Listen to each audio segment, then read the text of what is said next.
Got the coffee ready for Nachos. All right, let's start. Welcome to the Elder Scrolls Online version 8.1.0 and the Lost Steps DLC. This DLC continues the legacy of the Breton storyline and introduces 2 new 4-player dungeons for you to explore. Update 35 base game adds a number of new rewards for the worthy item set and furnishings. Okay. As always, we're going to just skip a lot of the DLC stuff. I'll provide a link in the description and you guys can go check this out. We're going to look at the item sets. We're going to look at the PvP combat changes. We're going to make it quick. Hopefully only like a 2 or 3 hour video. New item sets. We have added several new item sets in Monster Mass to acquire from the Lost Steps dungeons. Earthen Root Enclave, Stone's Accord, Light Armor. Max Magicka, Healing Done, Max Magicka. On heal with an area effect. It's a weird way to write it. On heal with an area effect, apply Minor Berserk and Minor Resolve to healed allies for 4 seconds. If a healed ally already has Minor Berserk or Minor Resolve from Stone's Accord, restore 550 Magicka. This restore can occur once every 5 seconds. Hold on one second. So, Purify, Healing, Illustrious Healing, on heal with an area effect, AoE Vigor, Minor Berserk, and Minor Resolve. And if they already have it, restore 550 magic every 5 seconds. So it's not bad, a little bit of recovery. Minor Berserk, 5% and Minor Resolve, 3k. Okay.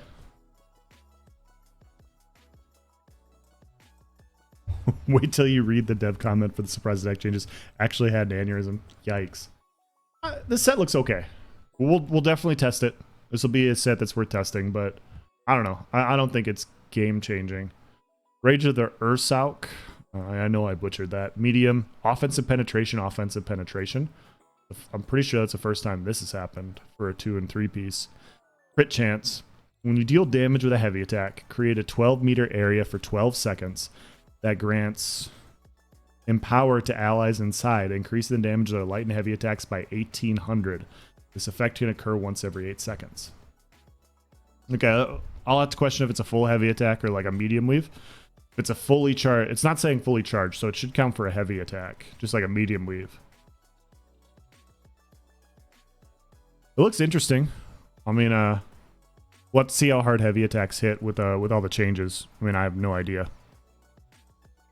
Dungeon sets were met. The new PvP sets are broken. Okay. Alright, we won't spend too much time on it then. Deep-Root Zeal, max stamina, max magicka, max health. When you deal direct damage to a taunted target, restore 525 stamina and magicka. This effect can occur once every 2 seconds.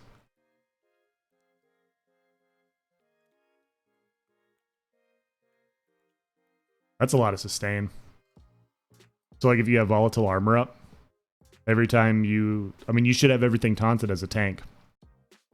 So every 2 seconds you get 525. That's a lot of recovery. With just like a volatile armor proc. It's not going to matter much in PvP. Like, recovery is pretty easy to come by. But this is a pretty good recovery set. Especially like in PvE at least. You're in for nasty treats. Alright. Archdruid Devirik, the monster set. 1487 offensive penetration. When you deal damage with a heavy attack, after 1.2 seconds, deal shock damage to up to 6 enemies within a 7-meter cone on your target, applying major vulnerability to them for 7 seconds, increasing the damage enemies take by 10%. This effect can occur once every 15 seconds and scales off your higher of your weapon or spell damage. Okay, so we'll have to see what the shock damage is, but major vulnerability on a 2-piece is kind of nuts. Decent PvE tank set? Yeah, that's what I was thinking. First time I've seen Mr. Patch on stream, it's probably been a year. Probably been a year. Can maybe permablock with that recovery? I bet you get close with that. Major vulnerability on a 2-piece is kind of nuts. And it doesn't say fully charged heavy attack, so this should be a medium weave. So you have 50% uptime on major vulnerability. Guys, that's a lot. Like that's a lot of, like, vulnerability is one of the best buffs in the game. That is a lot of damage. Like that might replace Balorg. I'm not even exaggerating.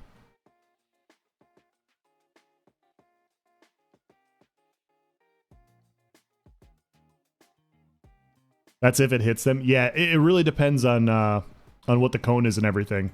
But if you proc major vulnerability consistently, like, this is a lot of damage. Audia gifted a tier 1 sub to Blap. Wow, look at the homies. Thank you, Audia. Good to see you, by the way. It's been like 24 hours. Yeah, we'll once again, it all depends on the condition. Major vulnerability is a big buff. Like, that is a huge buff. So this will be one of the first ones I test for sure. We gotta see if we can get major vulnerability. All right, Graven Deep, Graven Inevitability, the light armor set, crit chance, weapon and spell damage, crit chance, dealing damage with a light or heavy attack grants you a stack of Remorseless for 5 seconds, up to 5 stacks, up to once every 0.5 seconds. While you have 5 stacks, you generate an aura of focus, granting you major force. Major force on a 5-piece set.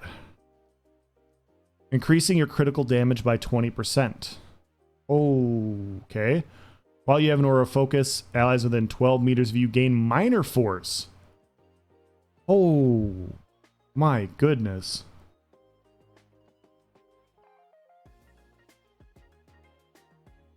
So they just said we're just throwing major force on a 5-piece.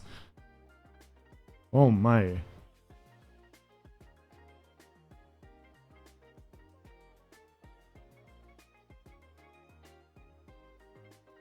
Wow.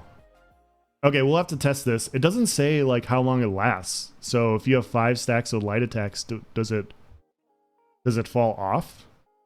Like, does this fall off, or does this happen until you die? Like, do you get major force until you die? There's another one we're going to have to test. Kinraz 2.0. Yeah, this looks crazy. This looks absolutely crazy. Major force on a 5-piece and minor force to your teammates. Wow.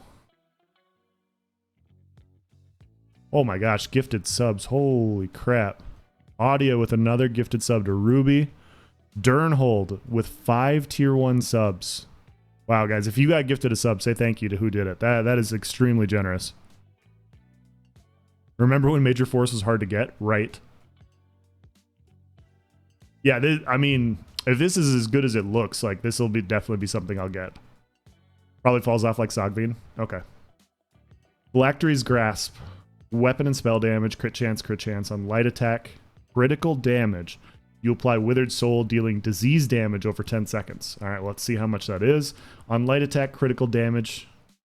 On an enemy with Withered Soul, restore 575 stamina. Withered Soul can occur once every 10 seconds, and the damage scales off the higher of your weapon or spell damage. Okay, so a proc set.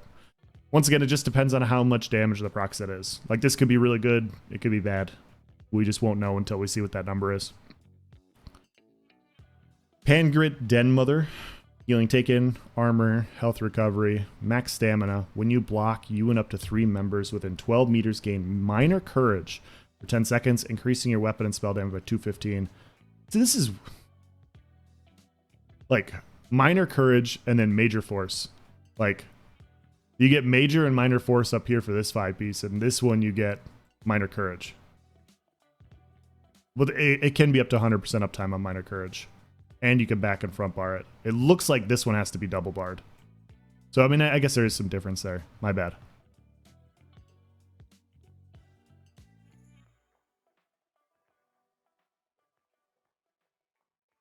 Major force additive or multiplicative with your crit damage multiply. So it's additive with your crit damage. So if you get a base 50%, so the 20% would be 70%. Minor force 10%, so it would be 80. Nightblade passive's 90. Medium 100. That makes sense. First time chat from viewers. Solus Prime. Necro nerfs hurt. Only thing to do on that class now is bomb, and that's so dumb. Oh, they nerfed my main? Oh no. But I paid to win. You fought a Gatekeeper, Monster Mask, Stamina Recovery. When you use Roll Dodge, create a Hadalid Husk after you roll. While within 5 meters of the Hadalid Husk, it will absorb all direct damage attacks against you. So kind of like a ball of lightning for a monster set. Old school ball of lightning. After 1 second, the Hadalid Husk explodes, dealing poison damage to all enemies within 5 meters. This effect can occur once every 20 seconds and scales off your weapon or spell damage. Okay. I mean, this is a lot of dodging, but a 20-second cooldown makes this a little rough, I think. Especially, like, if you have major vulnerability on a 2-piece and it procs decently well, like, that's going to be the monster set to have. We'll definitely test this one. But right now, that 20-second cooldown, I have doubts. I have doubts. Tank on PC, yeah. Plus Eternal Hunt, the ultimate troll build. Okay.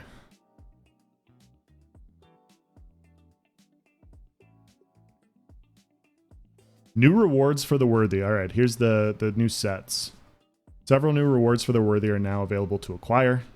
Languor of the Periite, light armor, weapon and spell damage, critical resist. Okay. Offensive penetration. You deal 6% increased damage to blocking players. When you deal light attack damage to an enemy that is immune to crowd control, apply Languor for 10 seconds, reducing their magic recovery and stamina recovery by 248. Affecting her once every 10 seconds.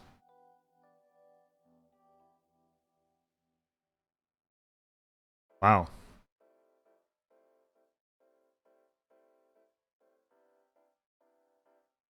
Wow. Kind of toxic. This is kind of toxic.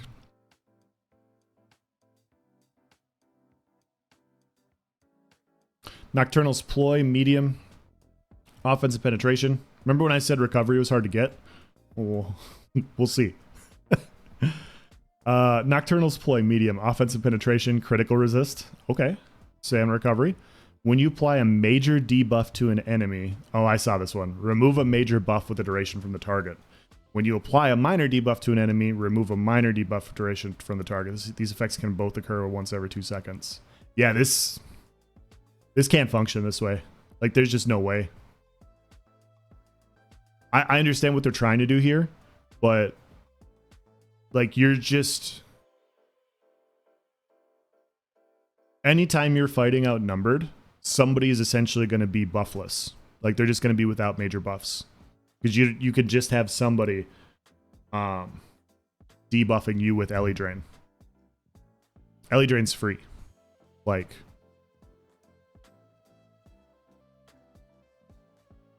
It doesn't cost somebody anything to just keep casting Ellie Drain on you, you know? Like, this is extreme, like, yeah, like this, I get it. I totally get what they're trying to do, but every 2 seconds, I mean, yeah, that's a serious application to people for a free cost ability. Languor looks great to XP1 with the homies. That's what I'm saying. So does this one. Like, this is even worse.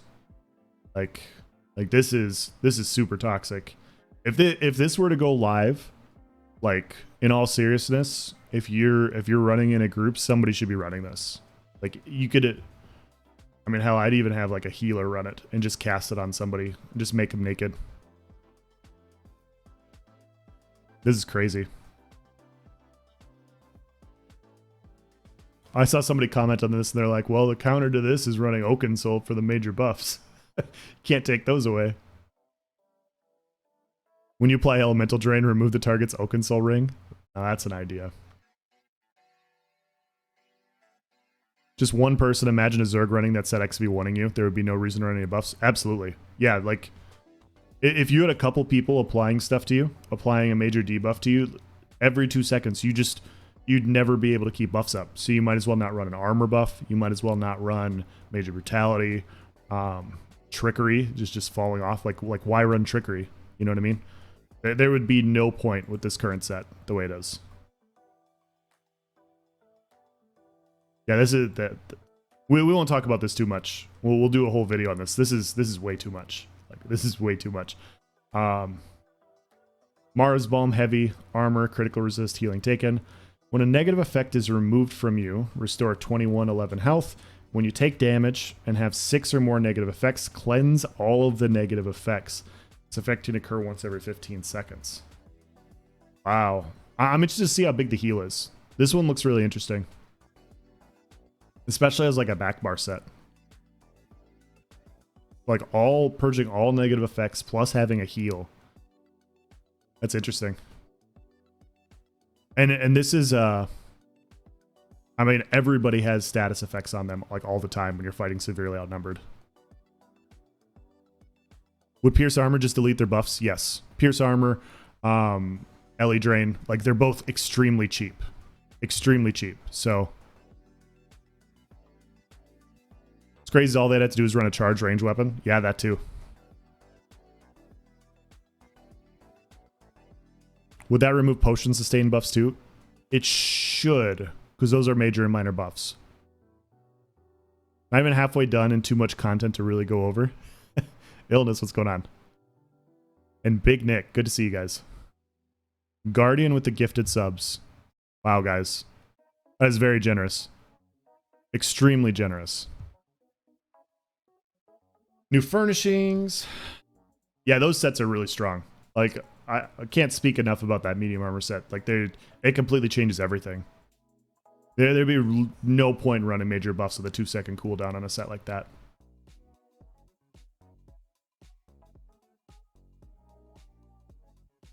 I mean, I'm even thinking, like, if you had a 20-second cooldown. If you're running it at... I don't know. That's kind of crazy. Housing, quests and zones. Let me know if I missed something. Alright, gameplay. Oh, is this gameplay for Tales of Tribute? Yes.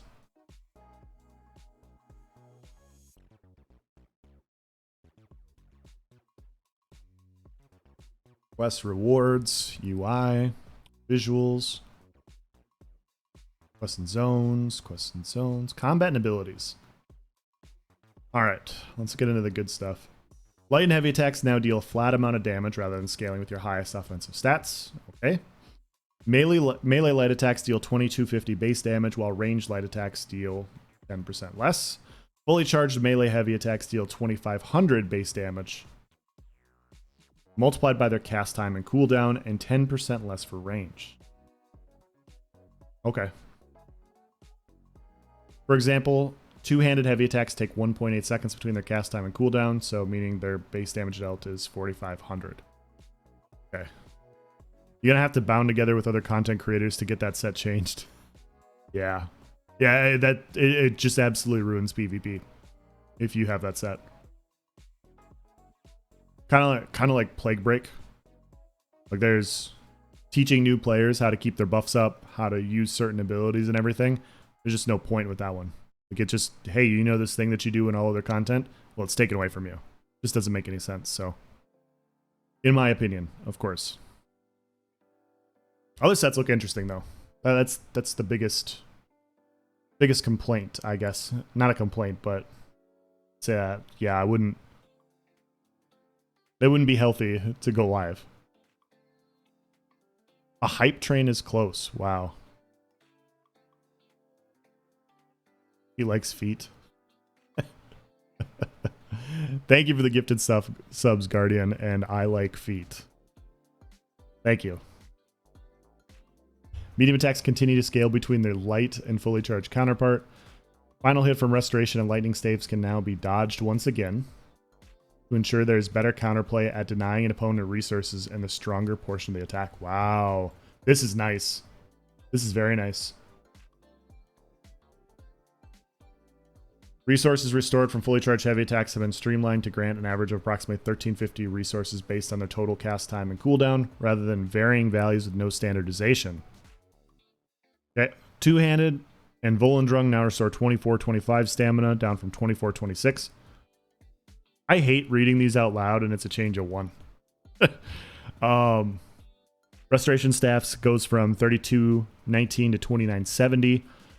One-handed shield, 2014. It goes from 2014 to 2293, so that's a small buff. Ice and Inferno staffs, 2823 to 2838. Dual wield, small buff, 1798 to 2095. Bow restores 50 more, 2724 to 2772. Lightning staves now restore 2970 magicka, down from 3632. Substantial nerf for lightning staffs. Unarmed combat now restores 2095 stamina from 1617.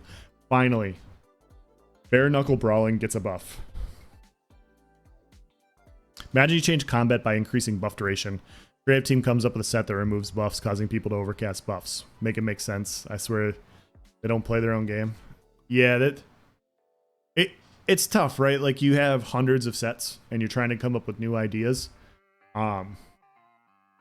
That's definitely an interesting idea, but that would absolutely break PvP. Someone clip him saying I like feet. Go ahead. Not wrong. I'm just kidding. Oh, wow, another gifted sub. Thank you, Guardian. You guys are way too generous. One less stamina is game changing. Yes. This means they're going to make a monk class. Please. That'd be so sick. ESO boxing commission win. Just Oakensoul ring bare knuckle brawling. Let's do it.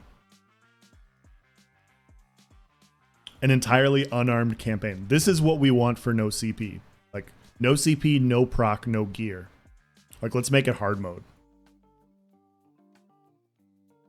Adjusted mini bonuses from sets, abilities, and passives to better equate for these changes, which are listed under their sourced areas. Fix an issue where dual wield medium attacks could deal more damage than their fully charged counterpart in some cases. Alright, developer comment. During the Greymoor era, we ran a test where we refactored the functionality of light and heavy attacks while we ended up not implementing those changes due to player feedback. There are many positive notes and remarks we took away from the change list overall. This time around, we were implementing the good parts from the feedback and avoiding the other areas. I remember that. Overall, we are keeping light attacks in place of the top DPS producing results, albeit at a much lesser extent than what they were doing before. Heavy attacks will remain more resource driven, but now also produce significantly less DPS losses than before. The main reason for streamlining these values was to reduce the bloat of damage production they can provide at the high level, reinforcing intense necessity to perfectly light weave to produce viable damage while simultaneously retaining their damage levels at the low end for those who rely on them to not be negatively affected. In doing so, we've been able to adjust item sets that augment these effects to be much more impactful without the concern of creating higher burst potential in PvP. Interesting. Well, we'll obviously have to test all these things, but thank you for keeping PvP in mind with this because yeah, it's just different. And so acknowledging that is awesome on their part. Helping accessibility in all environments. Perfect. Absolutely perfect. First time stat. If you want hard mode, just play Stamsork next patch. I haven't got to Stamsork yet.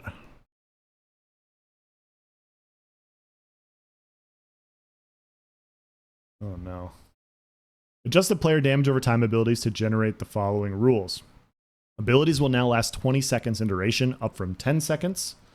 Okay.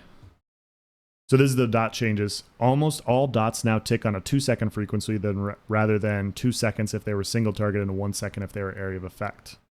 The big change for ground dots. Abilities now deal roughly 2 times the amount of damage that a normal spammable, such as Lava Whip or Concealed Weapon, would deal, up from 1.5 times the amount. Since they will now take longer to deal this damage, this will result in approximately 33% overall DPS decrease for dots, while making them more worthwhile in long-term fights and easier to keep up. This is very, very interesting, because I'm not so much interested about the dots, I'm interested about the healing. Like, how are they going to adjust healing to counteract this? But this is very, very interesting. To me. Most costs have been untouched, reducing the overall cost per second by these abilities by half. Okay. Individual notes or for affected abilities will be listed under their source skill lines. Developer comment. In this update, we're reevaluating our damage over time standards and cleaning up a lot of power discrepancies between them, which are stagnating diversity of weapon choice in a lot of areas. Overall, we're trying to improve accessibility of damage production in the game, while simultaneously lowering the overall maximum DPS potential when playing super efficiently. As such, we've made damage over time effects easier to keep up, in addition to more obvious winners in terms of damage production over a spammable, now with the added caveat that they take longer to deal their damage. This will create situations where damage over time will have much more clear advantages and disadvantages, making them easier to decide when to use to upkeep or counter. That's a lot. Okay.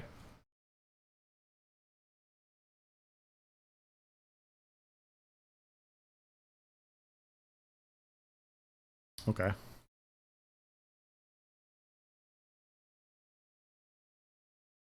Adjust the power of player healing over time abilities in tandem with damage over time changes. Single target healing over time abilities now heal for 1.5 times the damage of a spammable over the duration, rather than 1.875. Area of effect healing over time abilities now heal for 2 times the damage of a spammable over the duration, rather than 1.875. So very, very minor adjustments. Almost all these abilities will tick once every 2 seconds rather than 2 seconds if they're a single target and 1 second if they're area of effect based.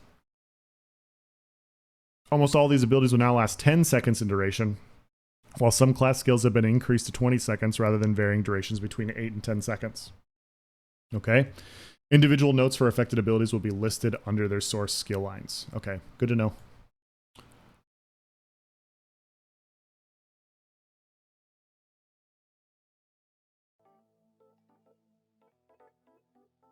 Okay, very, very interesting. Yeah, because there's a give and take with healing and dots. If healing's not high enough, dots shred.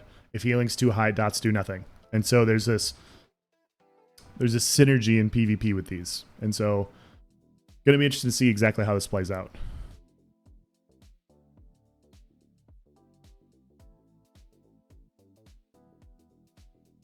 Since damage over time has been adjusted in this update, it means we also need to reevaluate some of our healing standards as well to ensure they feel properly balanced against one another. In order to preserve the more reactive gameplay our healer and support roles fulfill, we opted to not make healing over time effects easier to keep up in most cases, with a few exceptions with class skills.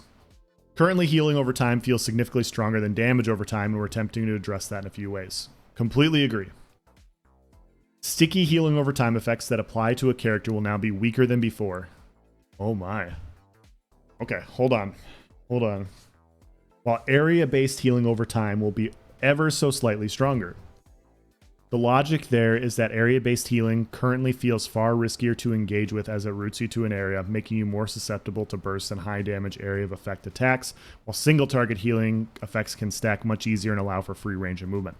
Absolutely. Completely agree. Like, healing springs is a very nice skill, or it can be a solid healing skill, but it requires coordination and kind of knowing where people are going to go and where to line it up. It's not super difficult to use, but when you compare healing springs to radiating regeneration, I mean, it is much more difficult to use than radiating regeneration. Like radiating regeneration, you just, throw your staff up in the air. Cast. Okay, everybody's got hots on them. Let's go. Neither of the adjustments should make healing in PvE environments terribly difficult either, as there is an overabundance of overhealing in those encounters, and the boost to area of effect-based healing over time should help improve some skill options. Awesome! Addressing PvE and PvP environments in their comments. That's fantastic.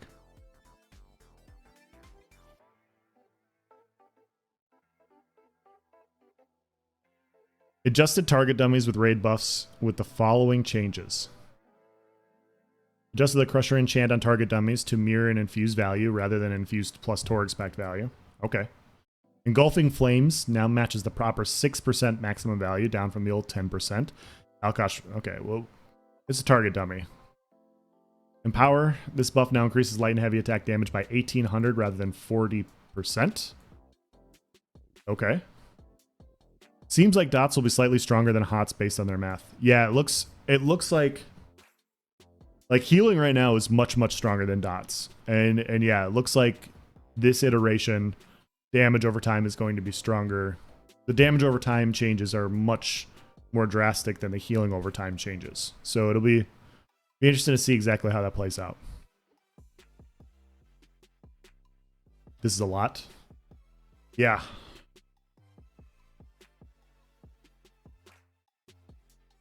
Yeah, that's not much. 2 versus 1.875. And then plus the increased duration. It's just not increasing nearly as much. All right, Dragonknight changes. Who are the DKs in the chat? Ardent Flame, Fiery Breath. Increase the duration of this ability and its morphs to 20 seconds, up from 10. Okay. Reduce the damage per tick by approximately 17%. Fiery Chains, the Empowering Chains morph. Increase the duration of Empower granted from this morph to 10 seconds, up from 3. Wow. Yeah, some of the Empowering buffs are just very short. So it never really, like Ambush or Lotus Fan having the Empower on it, it just always felt like too short of a duration to really take advantage of the Empower changes. But 10 seconds is actually substantial. Stam Whip now. Koopty, what's going on, dude? Good to see you. Molten Whip. I'm getting to it. This morph now causes the ability to be split the cost to half stamina and half magicka. Wow. Reduce the stacking damage bonus to Molten Whip to 20% per stack, down from 33. Yeah, I knew they were going to go after Molten after the Oaken stuff. Increase the weapon and spell damage per stack up to 100, up from 75. Okay, so higher base damage, lower percent stacking. Weapon and spell damage portion of Seething Fury is no longer consumed when using Molten Whip. Wow, really? Weapon and spell damage portion of Seething Fury is no longer consumed. So you get up to 300 weapon and spell damage running Molten Whip. To help this ability become more available to hybrid builds, we've opted to take a very unique route with the ability where the cost is now split evenly between magicka and stamina. In doing so, we hope to see more unique interactions with the skill, as well as aiding more stamina-focused Dragoknights in sustaining the skill. Very, very interesting. DK is one of those classes where Mag DK is just inherently better, basically across the board. And I know a lot of my Stam DK friends have felt a little left out. Because you want to play your DK, but at the same time, like, there's no point in playing Stam DK, right? I can definitely see this helping. That's very interesting. Very, very interesting. Whip change is pretty clutch, unless it changes the scaling too. Yeah, I mean, you get the flat damage all the time. It's kind of interesting. Yeah, made it for now. Don't... Snowman, what's going on, dude? Like, the empowering passive from Mage's Guild is too short a window to cast, switch bar, and then heavy attack. Yeah, completely agree. Is that just a 300 damage buff at all times? Yeah, it should be. I think it's pretty sure Molten Whip is 3 stacks. So it should be 300 weapon damage, major and minor sorcery brutality. DK has major and minor brutality, so that's actually pretty substantial, in my opinion. I mean, extra weapon damage, you know. Searing Heat, reduce the damage done bonus from this passive to 25%, down to 33%. Searing Strike, increase the duration of this ability to 20 seconds, up from 10. Reduce the damage per tick by 25%. Burning Embers, increase the amount of healing this morph allows to up to 100% of damage caused, up from 50%. Burning Embers buff Flap. Flap and I were talking about this last week. Burning Embers, this is the first time I've ever taken Burning Embers off my bar on my DK. Like, the healing's always been very good, and in an outnumbered fight it was kind of weird, but it was such good healing, you kept it. But the reduction felt a little too much. Previous reduction, and not that DK doesn't lack healing, it's just that specific skill, it felt a little lackluster. The previous reduction was made as a stopgap before this pass could be completed. Now that the ability deals less damage per tick, we feel comfortable bumping it back up. Okay. Venomous Claw, this morph now increases damage done per tick by 9 to 12%, down from 17 to 20%, as it now stacks up for longer to a higher value. Oh no. It's going to be interesting to see how this stacks.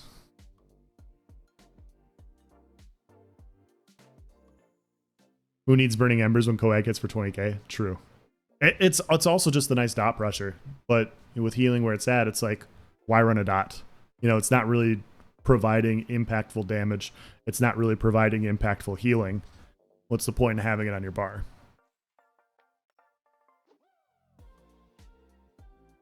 Draconic power. Absolutely agree. Like, DK healing is very, very nice.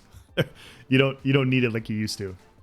Dark Talons, reduce the cost of this ability and the Burning Talons morph to 3780 down from 4050 to help them be slightly more accessible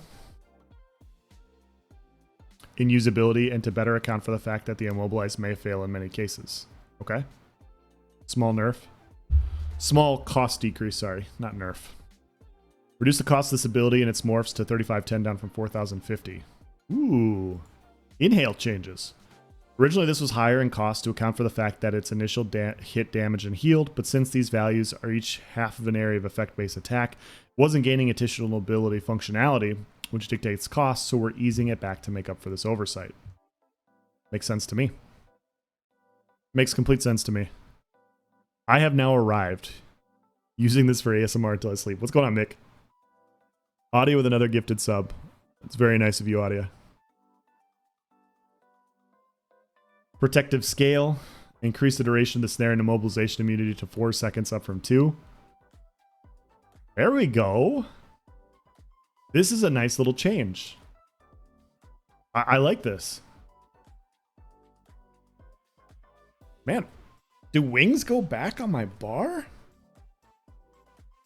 Probably not. Well, that's very nice. Spiked armor, this ability and its morphs now deal flame damage rather than magic damage. Perfect. Absolutely perfect. That's a very nice change. Like, let DK be the fire class, you know? That makes complete sense.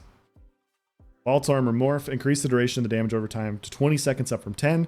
Reduce the damage per tick of this morph by approximately 33%. Okay. This makes a lot of sense since it's now fire damage too. And everybody in PvP is a vampire, so...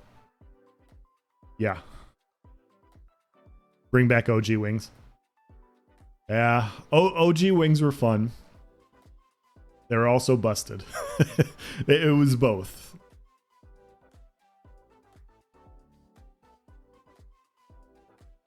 Ash Cloud. This ability and its morphs now last 20 seconds up from 15. These abilities now tick once every 2 seconds rather than once every second. Increase the cost per tick of Ash Cloud and Cinderstorm to 630 to match the frequency adjustments.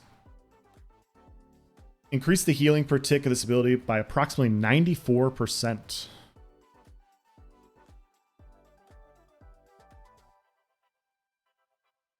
Okay. So similar frequency with healing. Ability and Cinderstorm now tick 1 extra time over their duration. Cinderstorm morph, increase the healing per tick of this morph by approximately 88%. Eruption, reduce the cost per tick of this morph to 315 down to 378 to ensure its cost a similar amount to other dots. Increase the damage per tick by approximately 7%. Okay.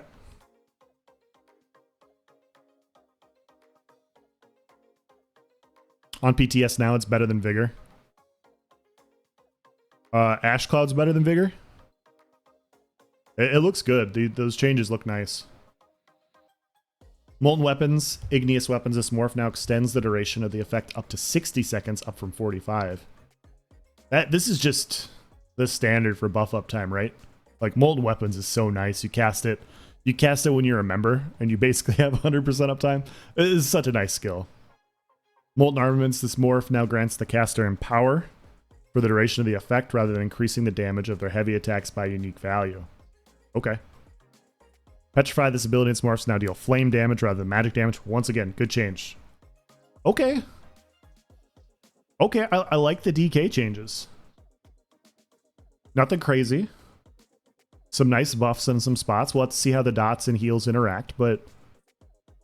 yeah, if you're a DK, I don't see how you can be super upset about any of this stuff. This looks pretty good to me.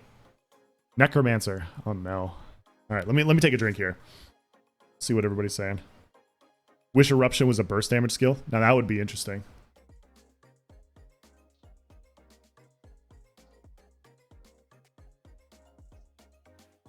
Remember, always nerf DK buff Oaken. Exactly.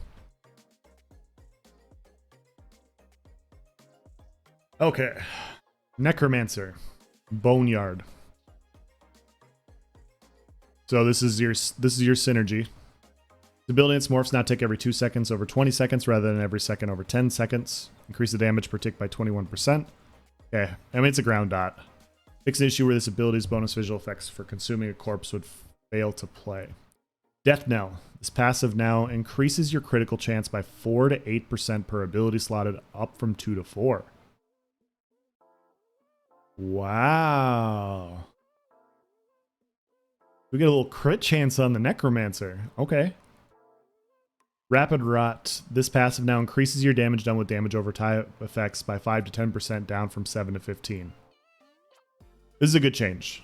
This is a good change. 15% Rapid Rot passive. Pretty nasty. Like in a PvP meta where dots are good, a 15% buff passively is so ridiculously strong. So this is a good change in my opinion. And I play a lot of Necromancer. It's probably my most played class right now. So I'm not trying to say this is like, oh, Necromancer's bodying me, so I hate them. I think objectively this is a good change. I've been saying that this 15%'s been too much for a little bit now. Shocking Siphon. This ability and its morphs now tick every 666 milliseconds. 0.66 milliseconds over 20 seconds rather than... Okay. So double... Increase the damage per tick by 30%. Scale to Mage. This ability and its morphs now last for 20 seconds, up from 16. Reduce the cost of these abilities to 3k, down from 4320. Wow. Scale to Arcanist. Increase the radius of the splash damage to 5 meters, up from 4. Scale to Archer. Increase the damage per stack up to 15%, up from 5. Alright, we'll have to mess with it. We'll have to check all these dots and everything, kind of see how they interact with healing, and go from there. I have no idea how this stuff's going to interact. I'm saying numbers right now. Until I see it and test it, I'm not going to know. Bone Tyrant, Death Scythe, Hungry Scythe morph. The heal over time from this morph now lasts 10 seconds and ticks once every 2 seconds, rather than lasting for 5 seconds and ticking once every second. Increase the heal over time to 6.198% of your max health, up from 2. 6.198%. Do not forget it. Gravegrass. This ability and its morphs. Minor Maim now lasts for 10 seconds, up from 5. Ooh. Minor Maim for 10 seconds. Ghostly Embrace. Increase the duration of Minor Maim on this morph to 15 seconds, up from 7. Empowering Grasp. Increase the duration of Empower granted to this morph to 10 seconds, up from 5. Once again, this is a very nice change for Empower. The Empower for pets now increases their damage and healing potency by a flat 1,000 rather than 40%. The Empower can now target Blast Bones as well. Oh, hold on. We get another 1,000 on our Blast Bones if we use Empowering Grasp. Is that what I'm reading?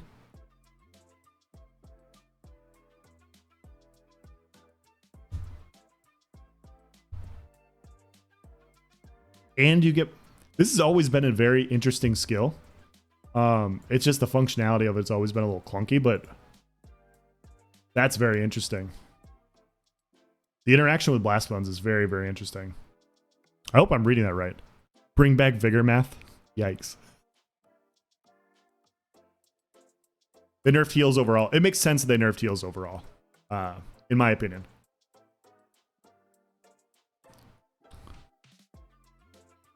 Is the Empowering Constaner you cast once heavy attack light and it goes away? I don't know. I don't know if it lasts for 10 seconds and it can be consumed. It's not saying consumed, so I'm assuming it lasts for the duration. That'll be something we'll have to check. That's a good question. First time chat from Urvoth. Urvoth, good to see you, man. Skeleton Mage and PTS is showing 50% of the live tooltip. Okay. It's bugged or they stealth nerfed it really hard. Okay, that's good to know. Really just plug everything into a formula now. It's saying it can... Oh, okay, so you can damage Blast Bones with Empower. Okay. Okay. Well, that's not nearly as exciting. Never mind. Restoring Tether. This ability and its morphs now tick once every 0.66, down from once every 0.33. Oh no, Tether got an adjustment. Increase the healing per tick by 81%. Okay, some reduction to Immortal Coil. That's good. Spirit Mender. Reduce the healing per tick this ability and its morphs by approximately 48%. Good call. Fix an issue where this ability and its morphs could sometimes lose a tick of healing when cast. Spirit Guardian. Fix an issue where the transferred damage from this morph was not applying to the Guardian's health, circumventing the risk of the ability.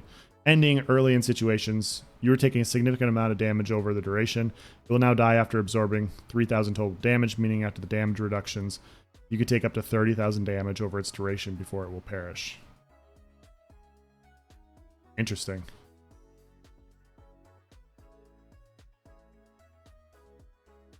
Very interesting. This is a change that needed to happen as well. Spirit Guardian was way too strong. Or Intensive Mender was way too strong. It's still going to be good. I wonder if they're not saying they increase the duration on Spirit Mender though. Because it is a heal over time, or it is a heal like everything else. So we'll have to see if there's a longer duration, or if they're still keeping it at the 6 seconds or whatever it currently is.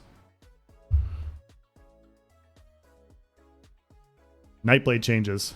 The time has come. Uh-oh. All right. What did they do to Nightblade? Let's see what you guys are talking about here. Killer's Blade. The execute.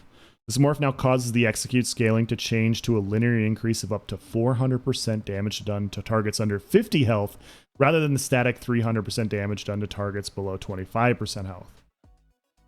Okay, so it's scaling more like Executioner. See, and this is the biggest problem with Killer's Blade, is it's always hit hard. It's always been a solid execute, but because it only worked at 25% and below, it wasn't as functional as Executioner was. So linear, yeah, it makes sense. Okay. It's more of a viable in class, like class option compared to like Executioner. The heal from this morph now scales off your highest offensive stats rather than max health. Wow.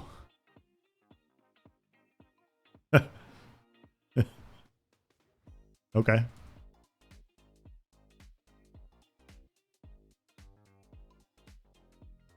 Killer's Blade. Isn't Killer's Blade the stamina one?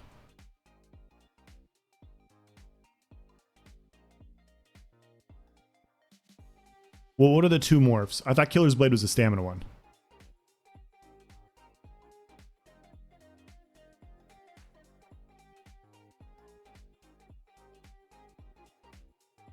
Yeah, the heal's strong. It is the melee one? Okay. All right, we'll definitely have to test this. We'll compare it to Executioner in another video. That's a big change though. Definitely a big change. Its ability and its morphs now reduce the cost of your next roll dodge by 10% whenever you take direct damage, stacking up to a maximum of 100% with a half-second cooldown between each stack. Reduce the duration of this ability and its morphs to 20 seconds down from 26. Oh my god. So you guys know in my most recent Nightblade video, I'm running a morph of Blur, I'm running Mirage. Mirage is the one that gives you the minor resolve. And yeah, it gives you the resistances. It has a nice duration on major evasion as well. It's a very nice defensive skill.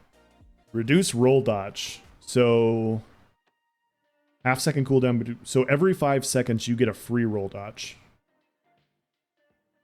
Basically.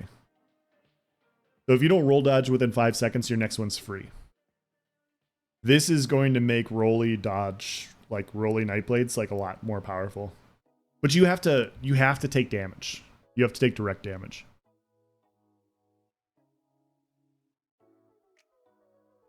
That is a substantial change. Sorry, I'm thinking about this. Impale is mag. Killer's Blade is Stam. Okay. Still stronger than Executioner. It looks like it's stronger than Executioner. It really does. This is crazy. Like this is really strong. This is like bringing back like 1.6, 1.5 style Nightblades. And I don't know necessarily if that's a good or a bad thing. And I say this, guys, is like my only 5-star in the game is a Nightblade. Okay, so I'm not trying to. I'm not buffing or covering for my class or anything. This skill is already really good. Like, in my opinion, Mirage is very good. This roll dodge is quite nice. This is quite nice. This will definitely be used. Left-hander maybe? I don't know. I mean, the cooldown, it's only 1 second. But yeah, with a free dodge roll cost, I don't know, maybe. Imagine trying to jab a Blur Blade in 2022. Are we going to call them Blur Blades now? I like that. Guys, you heard it here first. Grimlock called them Blur Blades first. So, I like that a lot. Mark target. This ability and its morphs now once again cost 2,700 magicka rather than having no cost. Okay, fair. These abilities will now heal you to full health when a marked enemy dies to sweeten the risk-reward gameplay. This heal ignores Battle Spirit, but does not ignore other healing reductions or bonuses. Bro, why? This heal is already ridiculous. Like, I have over a 20k tooltip on this when I kill something marked. Reaper's Mark. Increase the duration of Major Berserk granted to 10 seconds up from 5, since the morph no longer increases the healing done, as that would be unnecessary. You get Major Okay.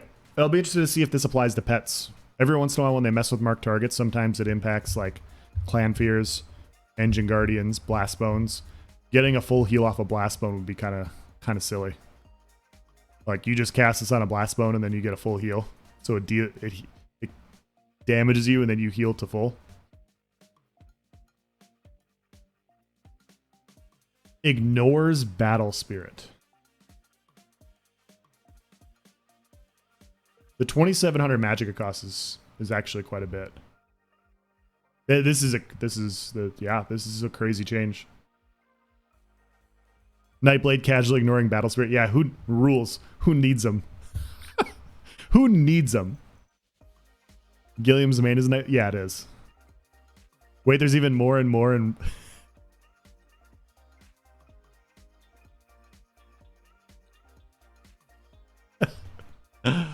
Okay. All right, let's read them all and then take it all in at the end here. Like what people will have to do to Nightblades once this goes live. Lotus Fan, increase the duration of the damage over time to 20 seconds up from 10. Okay, it's not a good dot. Reduce damage per tick by approximately 23%. All right. No, nobody's really using Lotus Fan. Not in PvP. Shadow, Aspect of Terror. This ability and its morphs now apply Major Cowardice to enemies hit for 10 seconds. Increase the target cap of this ability to 6 up from 3. Jesus Christ, man. Wow. Mass Hysteria morph. This morph now removes the target cap from the ability. So this is the one everybody used to run, okay? Before cast times on ultimates. So now everybody that jumps on you gets Major Cowardice, which is a 430 reduction. Weapon and spell damage. Right? So it should be 430. It reduces their weapon and spell damage by 430. This makes you insanely tanky. The only problem with Aspect of Terror, though, and why it's tough to fit on a bar, is this is a crazy change. It's still the same issue Nightblade has with cast times on ultimates and Spectral Bow. When you throw in Mass Hysteria, your burst combination is so delayed, it just doesn't make much sense to use. Now, I'm not saying this is a bad skill. Like, this is very loaded, but I will test this 100%.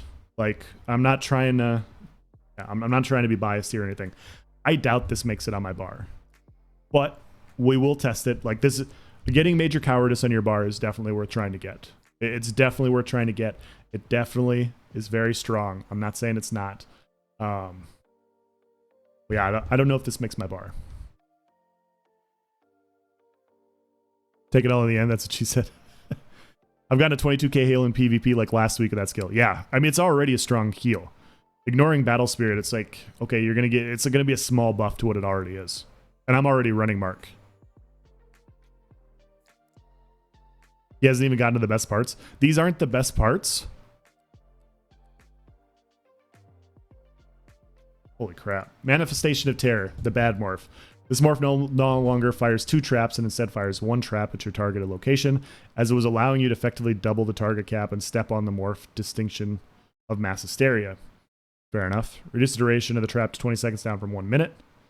It's not a good skill. Reduce the duration of the fear to match the base ability. Reduce the cost of this morph to 3240 at rank 4. Honestly, the Manifestation of Terror would honestly work better with the issues that Nightblade has. Like having the trap would make a lot more sense than Mass Hysteria does, since it's, you know, they have to walk into it. But still, I just don't like it. Reduce the cost of this morph to 3240 down from 3780. This morph no longer summons a pet for a brief second to fear the target. Now instead immediately fears the target to reduce situations where it could fail to go off. Okay, well, let's test this too.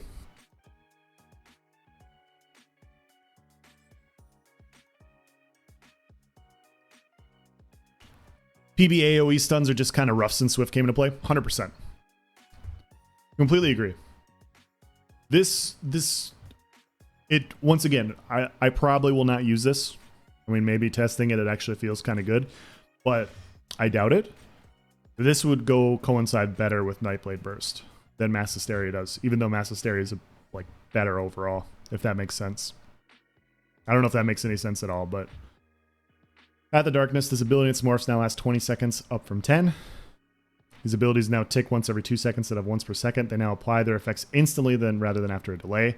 Twisting Path, reduce the damage per tick of this morph by approximately 29%. Brushing Path, reduce the healing per tick by approximately 3%. Okay. Feel like you're sleeping on Fear? Imagine having a hard CC that also gives Resolve and reduces your damage healing. No, that is very strong. Yeah, I'm not saying it's not strong.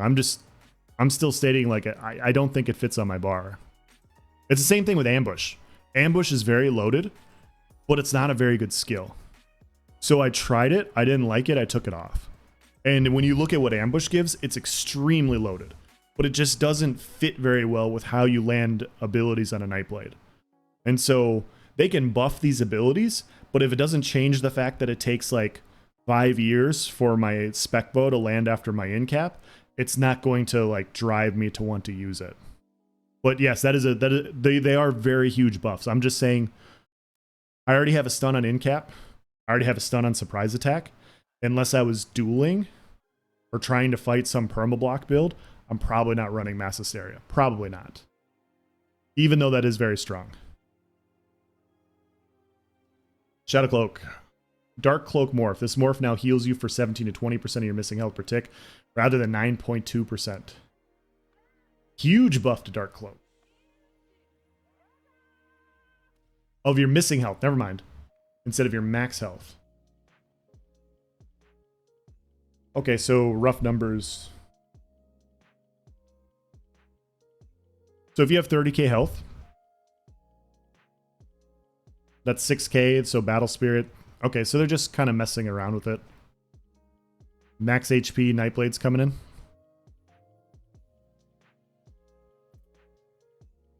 You stopped using in-cap and slide soul tether? That's fair.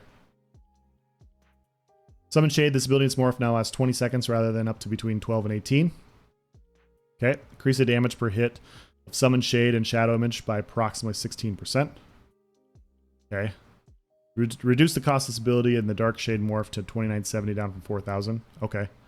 Dark Shade morph, reduce the damage per hit of this morph by 25%. Shadow Image, reduce the cost of this morph by 3780 down from 4050. Not much of a change. Veiled Strike. All right. Surprise attack. This morph now always critically strikes when flanking an enemy. Yeah, there's no way that should go live. Like, there's just no way.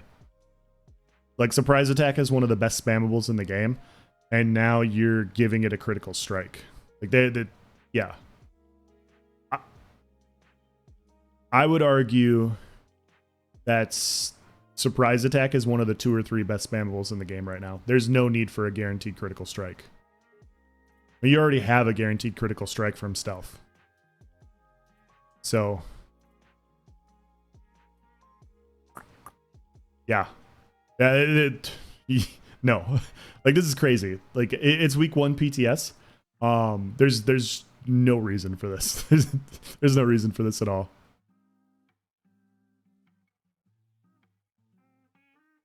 Read the comment. Oh no.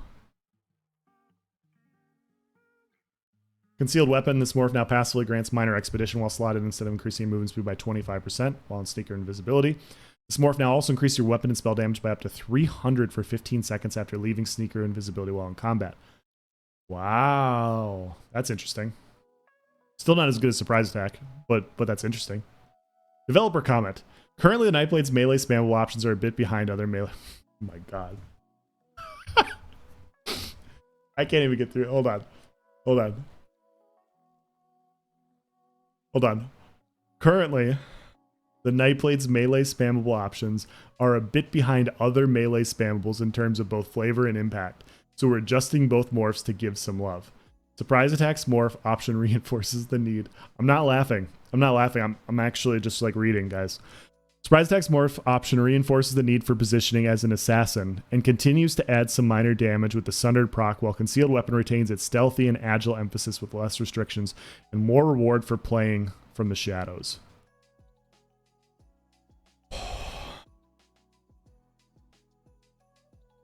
Okay, so maybe from a PvE perspective, I don't know for sure, but from a PvE perspective, maybe surprise attack is behind because like maybe you're overpenning already and whatever.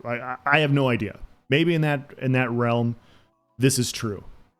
In a PvP environment, this is one of the best spammables in the game. Here's the 3 best spammables before this next patch: surprise attack, whip, jabs, or sweeps. Those are the 3 best spammables. And honestly, the way they currently are, I don't want to see any of them changed. I would rather see other spammables brought up to these 3 spammables. There's no need for it to crit, and from a PvP perspective, it's definitely not behind. Like this is there's some clunky issues with Nightblade. Surprise attack's not the issue. Like if you want to say that there's Nightblade's a good class, there are some things that are just clunky with it. But you don't just buff the shit out of surprise attack to make up for that. Like this is no. Like that's crazy.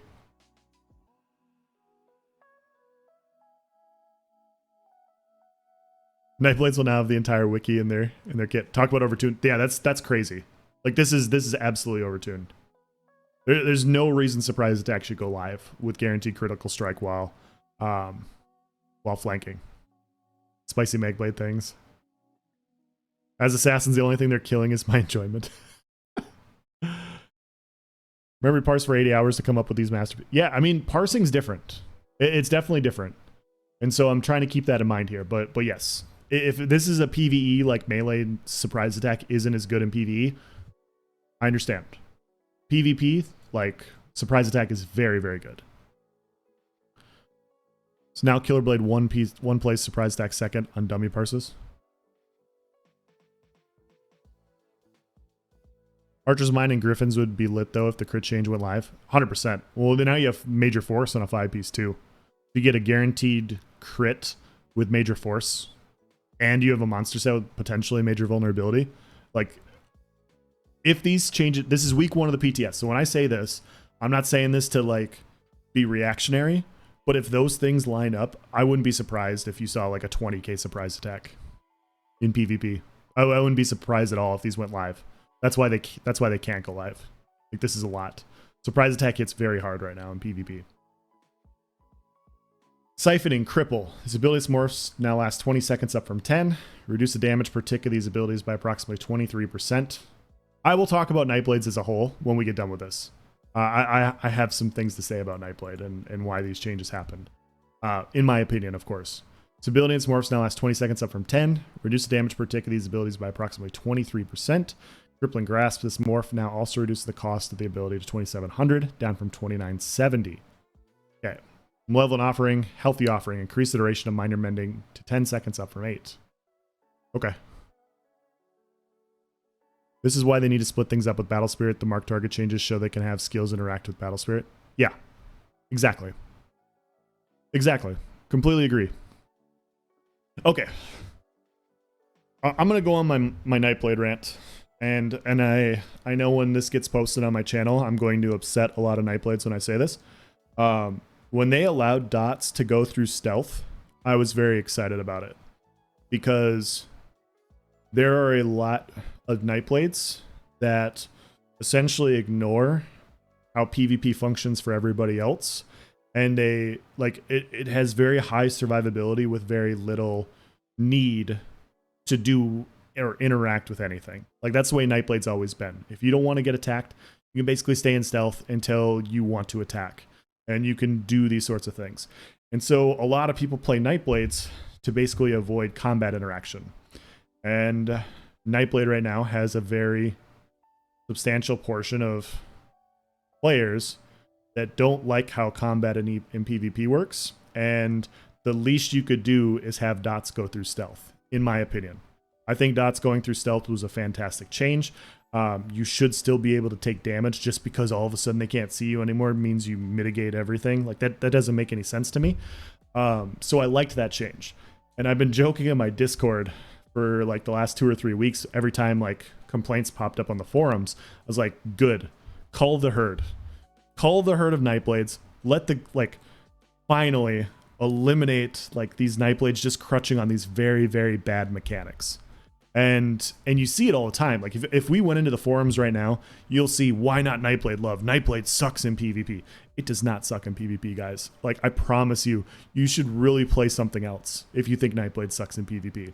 I'm not saying it's great. It's not Mag DK. It's not Magplar. It's not Magicka Necromancer. It's not those things.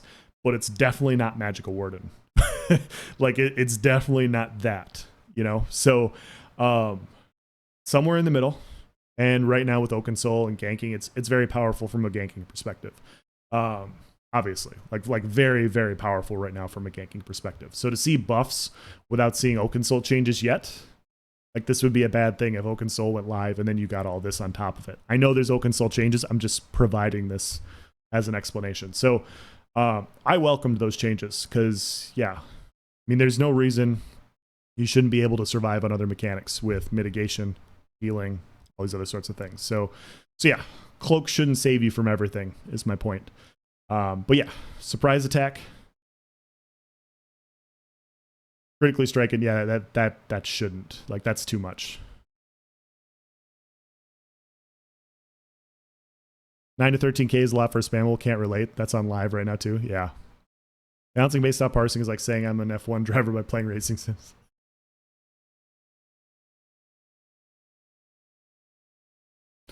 Gil is our friend. What's wrong with you? Oh, you traitor. It's not being a traitor. Like, well, maybe it is. Maybe it is. I don't know, man. You just see what other classes have to deal with, and you just see Nightblades like, oh, look at me, I'm in stealth. I avoid everything, avoid all dots, avoid all direct damage. Like, it's just, I don't know. Taking dots isn't that big of a deal in my opinion, and it's created like this crazy uproar.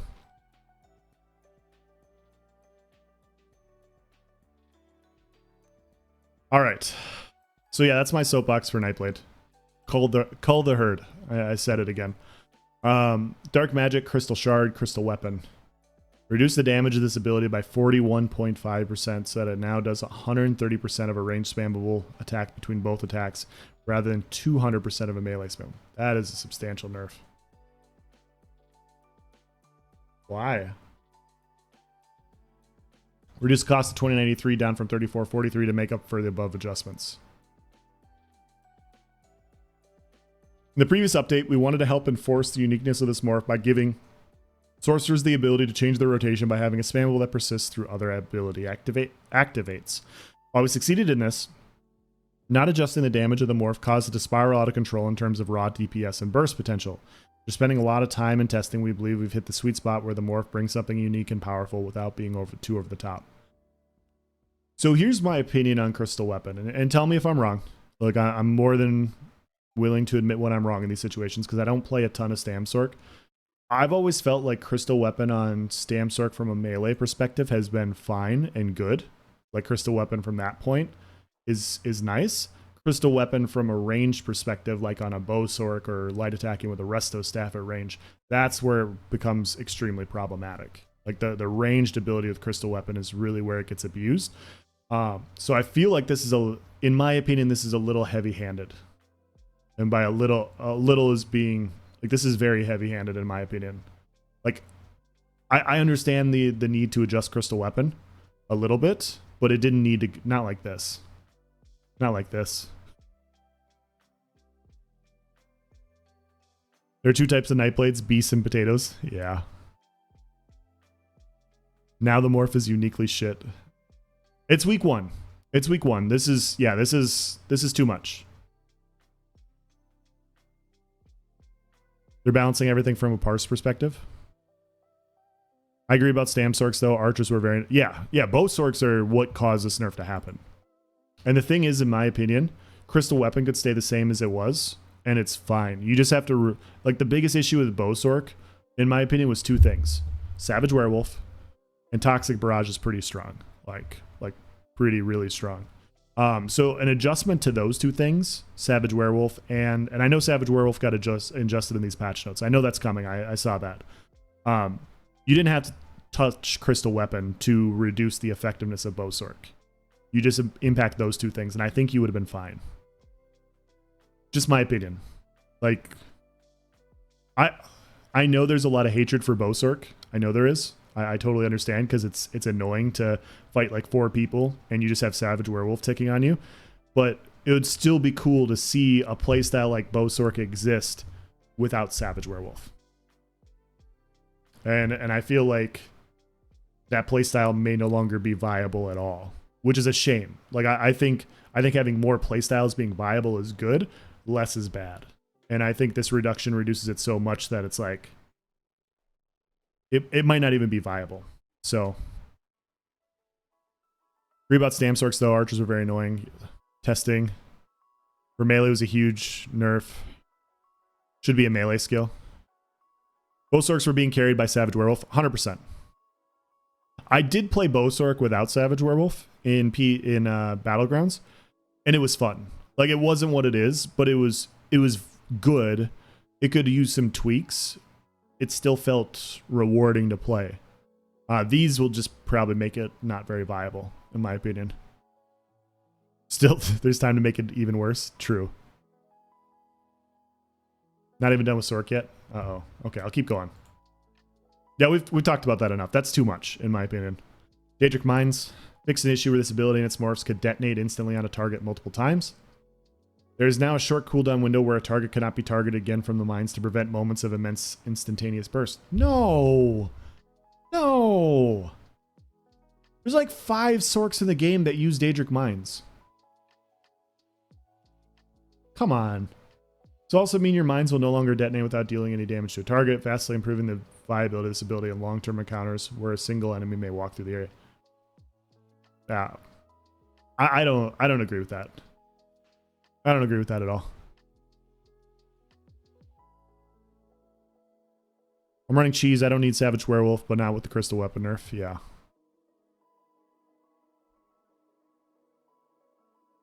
Dark Exchange.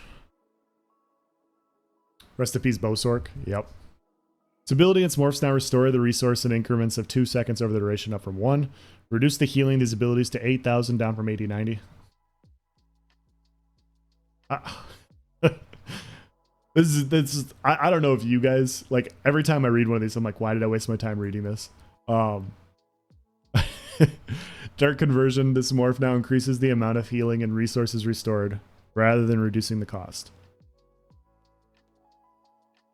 As a result, the cost is now 3240, up from 2160. Increased cost in Dark Conversion. It now heals for up to 10,000. Immediately restores up to 4,500 magicka and up to 3,000 magicka over time rather than 80-90 health, 3,600 magicka, and 2,400 magicka over time. So a buff to Dark Conversion. Dark Deal. Increase the cost of this morph to 2,700. Well, more effective, basically. Wouldn't say a buff, because that's like going from 2160 to 3240 is pretty substantial. Dark Deal. Increase the cost of this morph to 2,700, up from 2,430. This morph now also causes the secondary resource to return over 10 seconds rather than 20 seconds. Okay. First time chat. I don't know, man. Mine with Dark Convergence is wild. Yeah. Sure. I still think Dark Convergence shouldn't really exist. Like, the pull in and of itself is crazy. If you stack them like that, yeah, that makes sense. But I still think you address Dark Convergence over Mines. I totally understand what you're saying, though. I can agree with that.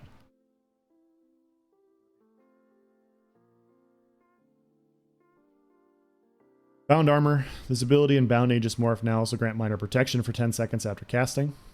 Okay. Bound Aegis. This morph now extends the duration of the effect as well. Minor protection. Okay. The block mitigation now lasts for 5 seconds, and the minor protection now lasts for 20 seconds. Bound Armaments.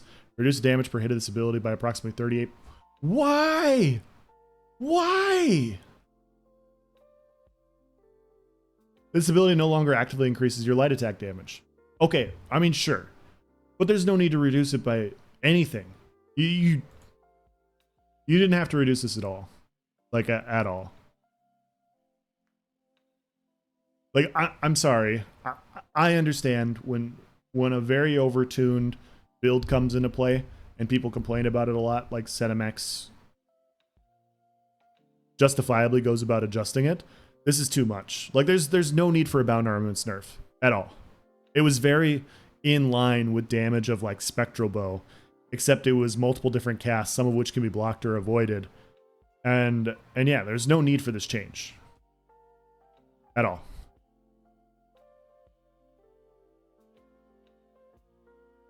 Bound Armaments already hits for not much. Yeah.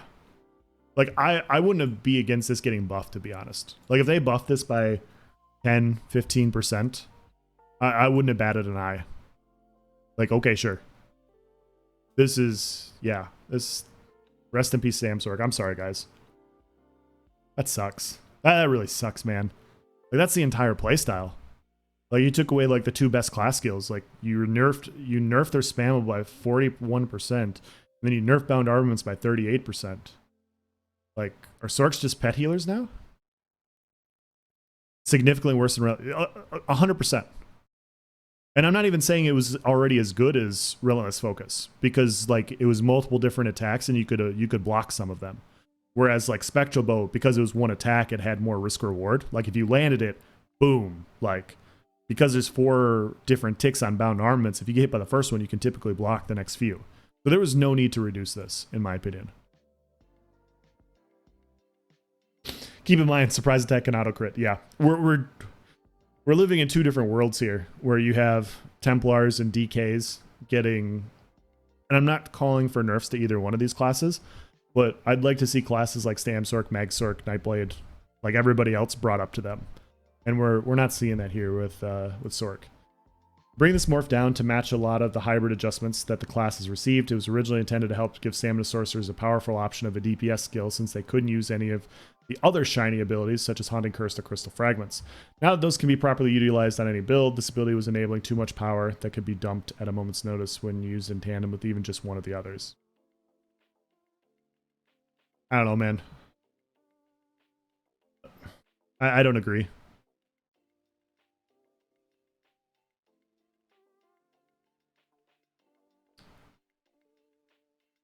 Pointless bar space. Agreed.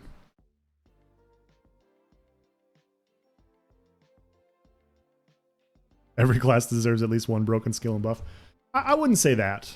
What I would say is a lot of classes have very broken skills and abilities, and those should be adjusted, even if the class is bad. Like, some people are like, hey, I need this because my class is bad. It's like, well, we can buff other things. Like other things on the class can be buffed to make it better, but there's no denying that this specific thing is broken, in my opinion. So oftentimes when I say, like, hey, this shouldn't exist, or like this class needs this, sometimes I'll even say on strong classes, like, hey, it would be nice if this interacted better, but bring this down over here. So overall, it's like a net, maybe the class sees a reduction, but you just kind of adjust a couple things. Magsork not even thought about in these notes. That's true.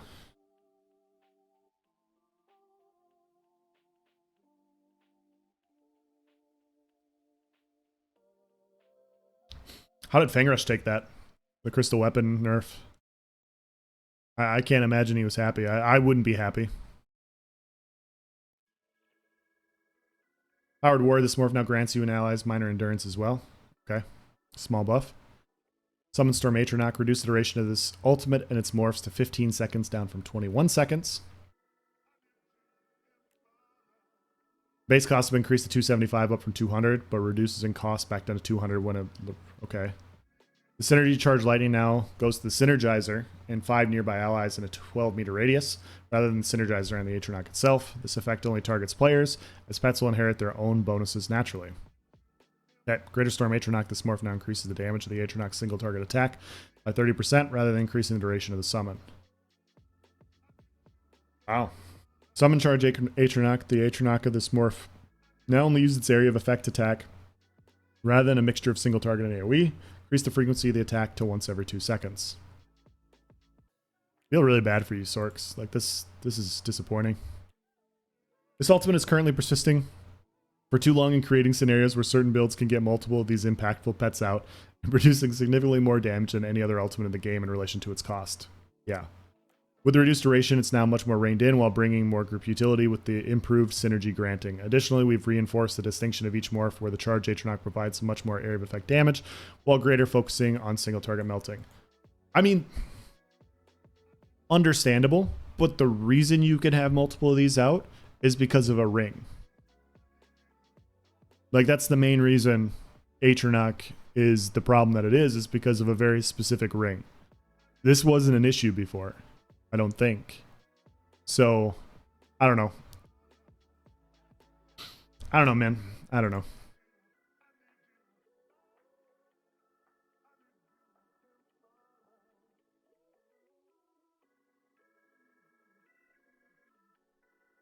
Summon Unstable Familiar. Increase the duration of the special ability from this ability and summon Volatile Morph to 20 seconds, up from 10. Reduce the damage per tick by approximately 23%.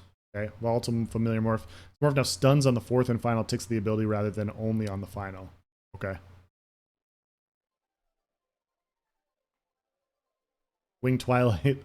Twilight Tormentor. Reduce the damage per hit of this morph's basic attacks by approximately 33%. Reduce the cost of special ability from this morph's 2700 down from 2970. Increase the bonus damage to targets above 50% health to 60%, up from 53. Okay. Lightning Form. This ability its morphs now tick once every 2 seconds. Okay. Increase the damage per tick by 100%. Okay. Hurricane. This morphs now increases damage by 12% per tick, up from 8%. Along with a frequency adjustment that will reduce the total maximum to 120%, down from 160. Okay. Lightning Splash. This ability its morphs now deal damage every 2 seconds over 20 rather than every second over 10. Increase damage per tick by approximately 21%. These abilities now properly tick one final time before ending.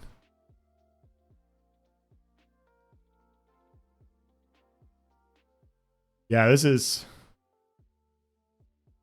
I understand wanting to go after Bosork. I understand. But Bosork was mainly carried... Bosork was okay with no Savage Werewolf. It was overtuned with Savage Werewolf. You make that adjustment, and I don't think it's really that overtuned at all. And so I feel like a lot of these changes are very heavy-handed because this one specific setup was terrorizing PvP for a while. And yeah, I don't think it's needed at all.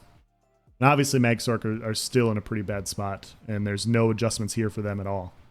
Like, that's too bad. That's really too bad.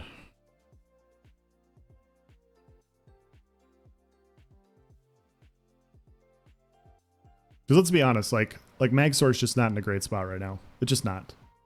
I think you could potentially argue Magsork is one of the worst specs in the game in PvP right now. And it feels weird saying, especially, I mean, it just feels like they're lacking in so many different ways. And now Stamsork is going to be very similar. Like, all these in conjunction, like, you look at the DK changes, and it's like, oh, nice quality of life change, nice quality of life change. And that class is much better than Sork. And then you look at Sork, and they're like, gut everything. It's just, that's just something.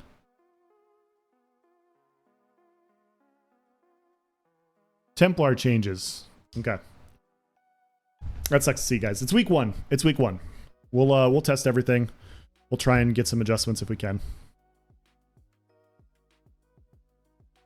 Aedric Spear, Burning Light. This passive now triggers after dealing damage with any attack, rather than only Aedric Spear abilities. Okay. So the... Okay. Increase the cooldown of the generations to 500 milliseconds, up from 1 millisecond. Reduce the damage of the proc by approximately 33%. Currently, this passive is strong, arming the Templar into only using Puncturing Strikes as your spammable ability, removing a lot of potential for other abilities that center around different gameplay. With maintaining the original identity of keeping up the pressure against your primary target, we removed the restrictions of damage source completely and added a longer cooldown window to reduce the burst potential and message spam on the server, helping the passive stabilize to a more expected power budget while vastly improving its flexibility. Okay.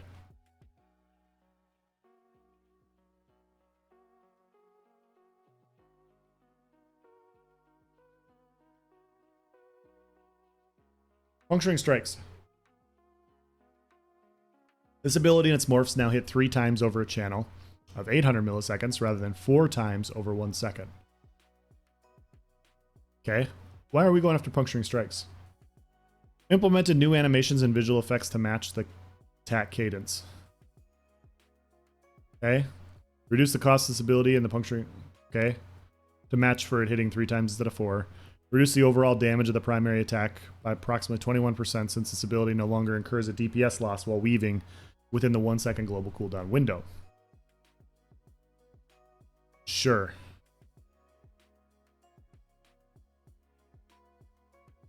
Okay. So they want this, they brought it down so that you can still weave with it. Is that what I'm seeing here? Is that why they did this? Increase the damage area effect hits by approximately 7%. Reduce the duration of the snare to 0.5 seconds per hit, down from 1 second. That's a nice change. I don't like snares in PvP. Puncturing Sweeps. Reduce the healing of this morph to 33%, down from 40. Okay. Fix an issue where this morph was only healing up to 5 times in large target count encounters instead of the intended 6 times. Okay. Biting Jabs, this morph now also increases the damage of the area of effect portion of the attack by 25% in addition to the base 7% damage increase. I don't understand why they're doing this. I mean, the only thing I can see that they did this is it doesn't really work with weaving. Like, you're not really weaving light attack since it lasted for 1 second. Light attacking and casting is a DPS loss, like you just go jab, jab, or sweep, sweep. Now that it's 0.8 seconds, you can sweep, light attack, sweep. Is that why they changed it? I don't know. Like, I've never really felt like sweeps or jabs needed an adjustment. I think this is aimed at PvE because the animation was tricky hitting high DPS. That makes sense. Thank God your hero is struggling to sleep. Happy to help you, Sam, man. That's what I'm here for. Y'all hear about the guy who evaporated? He'll be missed. Oh my God. That's good. That's good.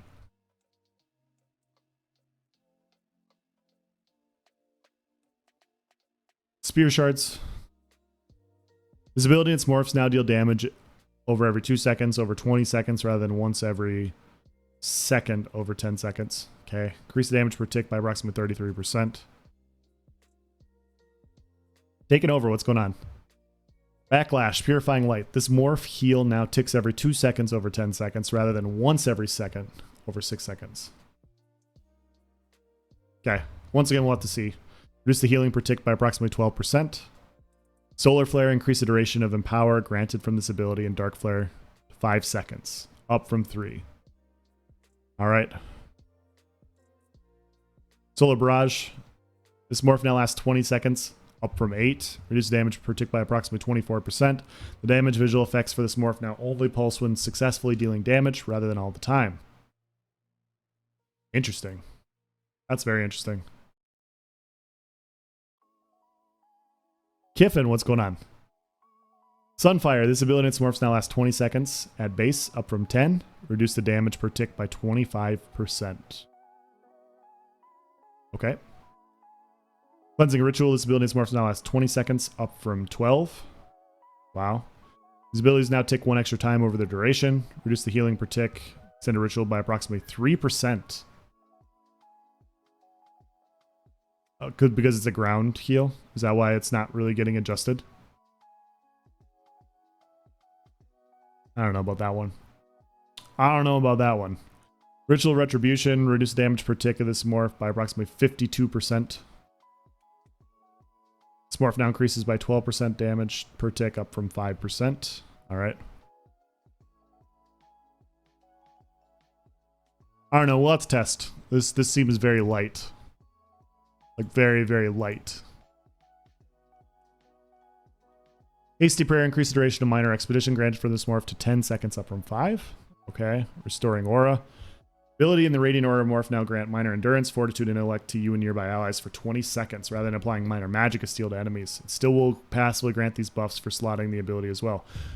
Look at this, guys. These are passive nerfs to Oakensoul. Can you imagine doing this?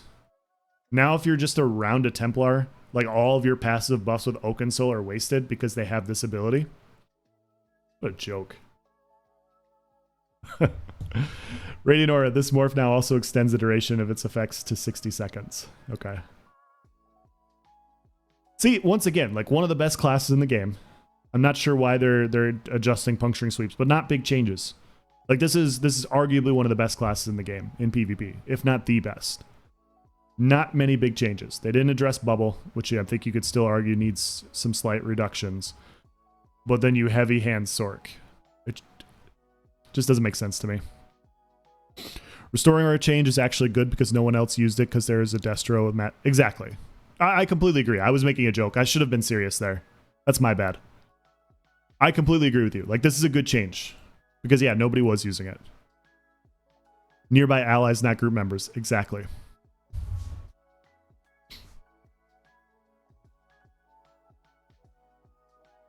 It'd be nice to see that change to group members. It would be really nice to see that change to group members. Not like every group doesn't have Templars already, you know, but devs play Templars, that's why. Possibly. Warden, Animal Companions, Advanced Species. This passive now increases your armor penetration by 495, 990 per animal companion ability slotted, rather than damage done by 1 to 2%. Wow. Okay.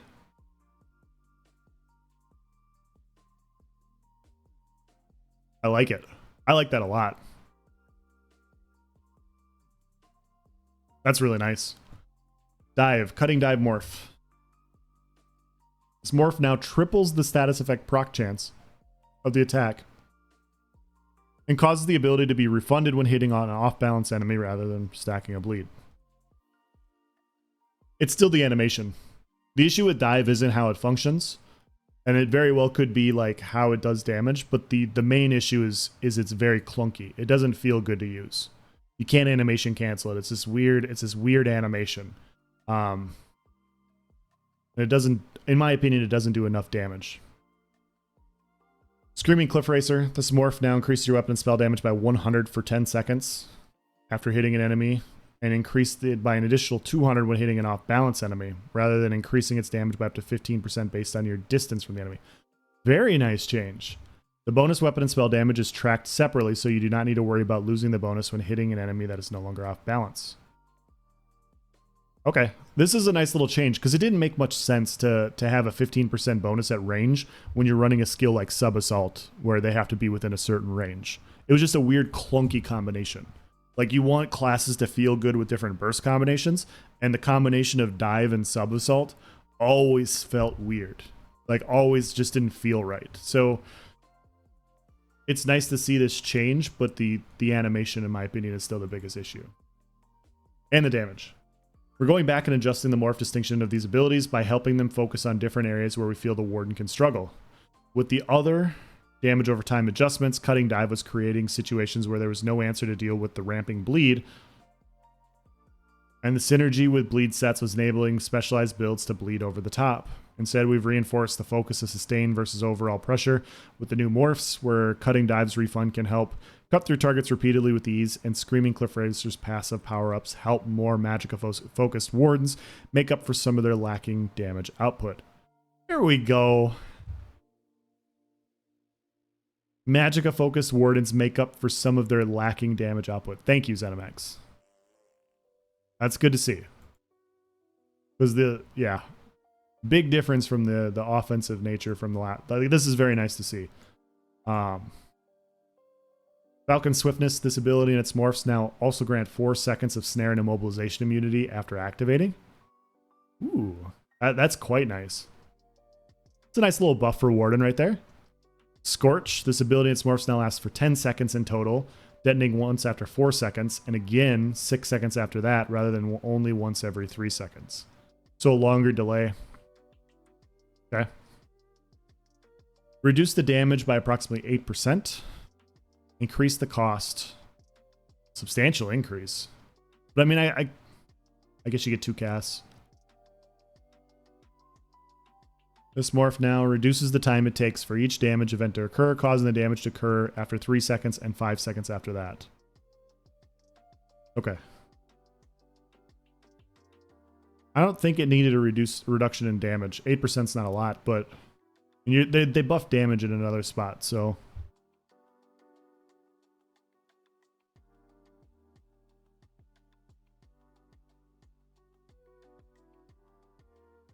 Swarm, this ability and morphs now lasts for 20 seconds, up from 10.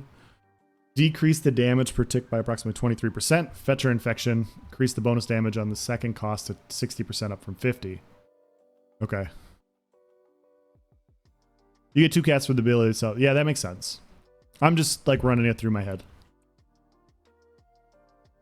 Wild Guardian, the bear from this ultimate and morphs now attacks once every 2 seconds instead of a mixture of timers.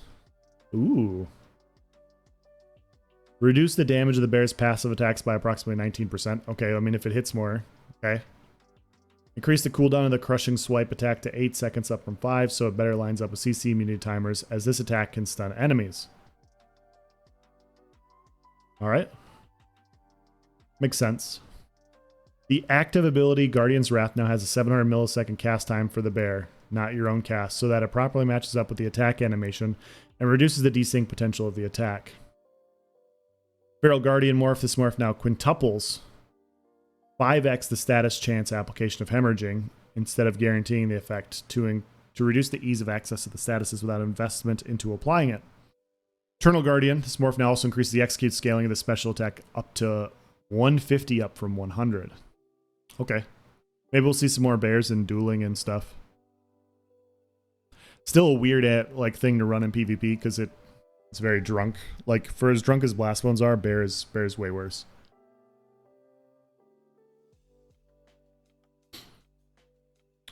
This feels like any class with a cleanse is going to be OP. Yeah. I think it's going to be better to use Magicka based once since it's still debuffs, but can be wrong. Yeah. Yeah, the major and minor fracture on the Magicka one is very nice. Your face is OP, Sawman. Wow. Look at that, just love blossoming in the chat right now. Healing Seed, Budding Seed morph, increase the healing particulars morph. Okay. They buff Budding Seeds.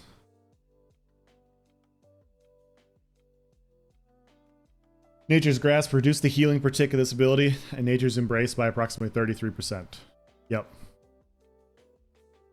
Winter's Embrace, Arctic Wind. This ability in the Polar Wind morph no longer deal damage over the duration. Healing over time effects now tick once every 2 seconds over 10 seconds rather than once every 5 seconds. Every second over 5, sorry. Increase healing protects 6% of your max health, up from 2.5.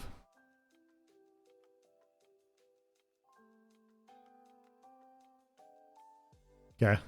We'll have to check out the Polar Wind and Arctic Blast changes. This morph now causes the initial heal and heal over time to target an additional ally rather than only the initial heal. Increase the healing over time by 20%. Okay. Arctic Blast. This morph now causes the initial heal to scale with your highest offensive stats rather than max health. Let's go! Let's go! Now we're talking. This morph now causes the heal over time to be converted to damage over time. Interesting.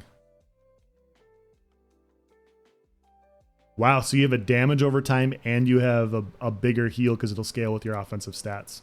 It'll be interesting to see how this scales. Like, if it's like the other skills, like this will be probably be viable again. We'll have to test it. This morph no longer ranks up in cost reduction. This morph now stuns on the second and final ticks rather than requiring it hitting the same target. Thank you, ZeniMax. Thank you. That's awesome. Now stuns on the second and final ticks rather than requiring hitting the same target 5 times in succession. The stun is no longer unblockable. Cool. I can see why Wardens were happy. This is really nice that they listened to feedback and they made these adjustments. This is really nice. Good to see.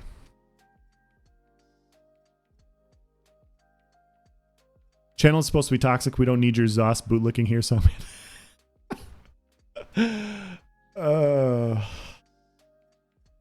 my channel toxic? I'd like to think it's not. I like to think it's just me trolling. I'm goofing around and then being honest. Both morphs heal for a lot more now. 14k tooltip easy. Have you seen that on the PTS site, Grenade? Or did you like watch somebody? Where are you getting that from? Because I haven't been on the PTS yet. So Arctic Blast is a burst heal plus dot plus stun. Yeah. And it's blockable too, which is nice. Honestly, making it blockable is nice.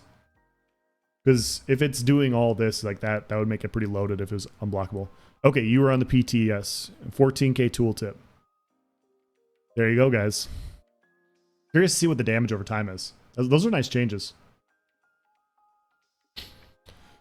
Crystallized Shield fixed numerous visual errors with this ability in its morphs. Fixed an issue where the shield could fail to grant its full value when recasting it while it was already active. Crystallized Slab fixed an issue where the third projectile would fail to visually appear in many cases. This morph no longer has a 500 millisecond cooldown, as it was allowing the ability to sometimes absorb more than 3 projectiles. Since the projectile limit exists and this morph's damage return is not bound by a duration but rather charges, the cooldown does not need to exist. This does, however, mean that builds that weave multiple projectiles in tandem will feel extreme pain when attacking users with this morph. Okay. Okay. Animation canceling. What's going on, dude? Hey, I heard they're banning you from ESO. Sorry, that might have been an awful joke, but what's going on, dude? Polar's 14k heal with 3.5 hot at 35k health. Okay. Ice Fortress. Increase the duration of this morph to 30 seconds up from 25. I'm animation housing. Okay. Well, yeah, you're fine then. You're good to go. Good to see you, man. Hope you're well. Impaling Shards. This ability in its morphs now tick every 2 seconds over 20 rather than every second over 12. Increase cost this ability in Winter's Revenge to 3780 up from 3240. Increase the damage per tick this ability in Gripping Shards by approximately 11%. Okay. Winter's Revenge. Decrease the damage per tick of this morph by approximately 33%.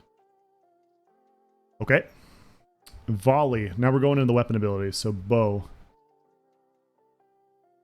They nerfed 90% of my builds. I don't know. They buffed my Nightblade quite a bit. No more 1-bar builds. Oh, those builds. Oh, no. I haven't gotten there yet. I haven't seen the Oakensoul changes yet.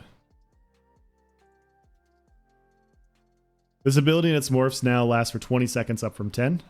For Volley. Increase the damage per tick by 20%. Endless Hail. Poison Arrow. This ability in its morphs now lasts for 20 seconds up from 10. Poison Injection. Increase the execute scaling this morph to 120% up from 100. Okay. You'll be excited? Alright, good. Yeah, I'm excited to see what the Oakensoul changes are. Destruction Staff, Wall of Elements. The ability in its morphs now deal damage every 2 seconds. Okay. So just dot standardization. Destructive Touch. The ability of the Destructive Reach versions now lasts for 20 seconds up from 10. Reduce damage per tick by 25%. Okay. More standardization. Frost Clench now costs 2700 magic up from 1350. I've been seeing all your guys' Master's Frost Staff back bar builds. This is your fault. It was your fault, guys. Sorry. Frost Clench now has a range of 28 meters up from 15. What?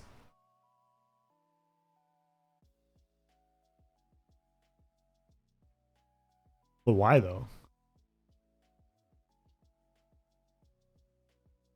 Okay.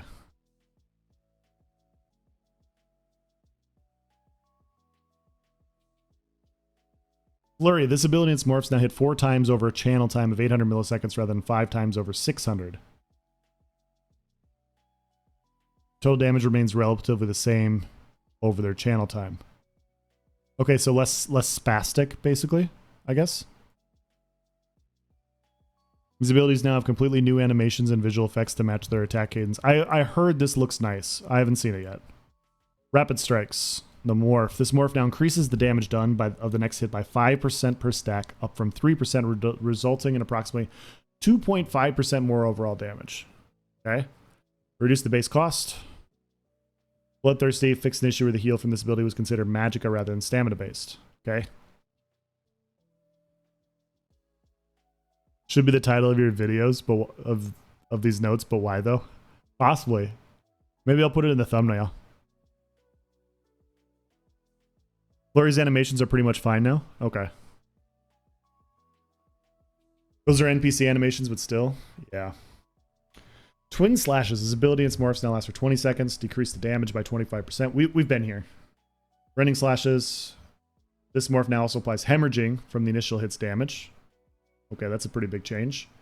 Blood Craze. This morph now heals anytime the ability deals damage rather than only when the damage over time deals. Wow. Reduce the healing coefficient to match damage over time coefficient. Okay. Blade Cloak. This ability and its morphs now lasts for 20 seconds, up from 10. That's a nice little change. Increase the damage per tick of this ability, but quick cloak by approximately 7%. Okay. Restoration Staff. Grand Healing. This is Illustrious Healing and Healing Springs. This ability and its morphs now heal once every 2 seconds over 10 seconds rather than once every second over 8 seconds. So that's a substantial reduction. Just kidding. Increase the healing per tick by 100%. Okay. Illustrious Healing Morph. This morph now adds 10 seconds to the duration of the effect, up from 4. Ignore me sometimes, guys. This morph no longer increases in healing done. Healing Springs. This morph now increases your magic recovery by up to 15 for every target healed, stacking up to 20 times, rather than restoring up to 30 magic for every target healed. Wow. Okay.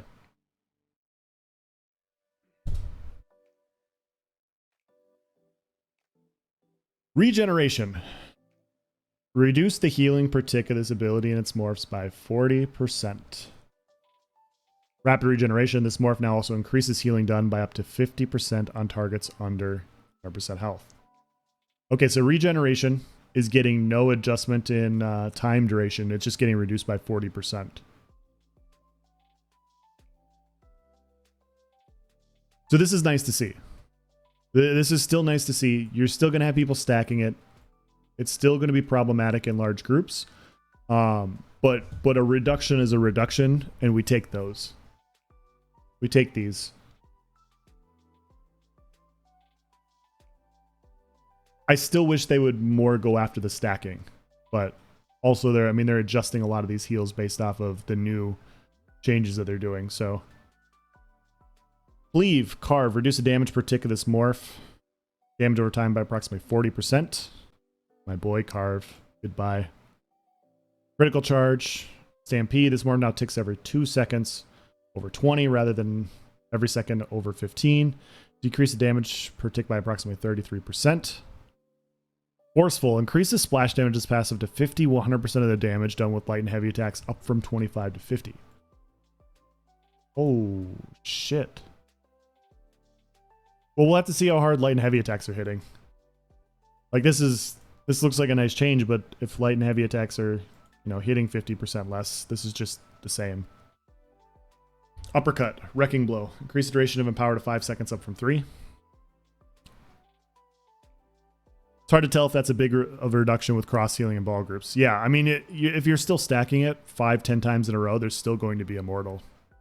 Like, I still think the stacking is the main issue with this skill. Completely agree. But I'll take a reduction in the skill as well. Heavy armor resolve. Fixed an issue where there's passives. Bonus armor could fail to contribute to abilities or effects that use physical or spell resistance to scale in many cases, as is looking at your current target's information to derive its values rather than always your own. Soul Magic, Soul Trap. This ability in the Consuming Trap morph now lasts for 20 seconds. Reduce damage per tick by 23%. Okay. Werewolf Infectious Claws, the dot. This ability is morph now lasts for 20 seconds, up from 10. Reduce the damage tick by 17%. Claws of Life. Reduce the amount of healing based on damage done from this morph by 66%, down from 100%, since it can instantly apply in an area of effect and provide significantly more healing than other morphs of its like. Okay. To be fair, Claws of Life has never really felt great. I mean, I know this looks like a lot. I mean, 1-bar werewolf problems. Claws of Anguish. This morph now causes the entire ability to apply the disease status effect rather than only the initial hit. Decay and Rot. Okay, that's nice. That's pretty nice. Fighters Guild Circle Protection. Reduce the cost of this ability. Ring of Preservation. This morph now heals once every 2 seconds out of 10. Turn Evil. Reduce the duration of fear of this morph to 4 seconds at max rank, down from 5. Okay. Trap Beast. Increase the duration. 20 seconds up from 15. Reduce the dot per tick by 25%. Ben here. Entropy. Increase the duration of this ability and morphs to 20 seconds, up from 10. If I see any of these, I'm just going to kind of skip them. It's a trash move. Yeah. Yeah, werewolf skill's not good. And they reduced it, so it's just not good anymore still. Scalding Rune. Increase the duration of this morph's damage over time to 22 seconds, up from 12. Reduce the damage per tick by 12%. So lots of changes to dots, obviously, is what we're talking about here. Psijic Order changes. Race against time or accelerate. Increase the base cost of this ability and its morphs to 4,050. Cost increase for race. Increase the duration of minor force granted to 20 seconds, up from 12. Note this will cause channeled acceleration's minor force to triple to 60 seconds now as well, instead of tripling to 36. That's really nice. That's really nice. Race against time. Increase the duration of the snare and immobilization immunity to 4 seconds. That's nice. Okay. I'm okay with the cost increase. I really like that. So we get 20 seconds of minor force, and we get 4 seconds of snare immunity. It made no sense for it to be 2, to be honest. 4 seconds I feel like is a sweet spot. That's really nice. That is really, really nice. Perp, what's going on, dude? I like it. I like it. Found myself at times just spamming this ability, because you got people just nonstop blocking you in talents, because every 2 seconds, they're able to snare you again. So it's like if you cast it and you take a CC, then you have to cast it basically right when you CC break again. So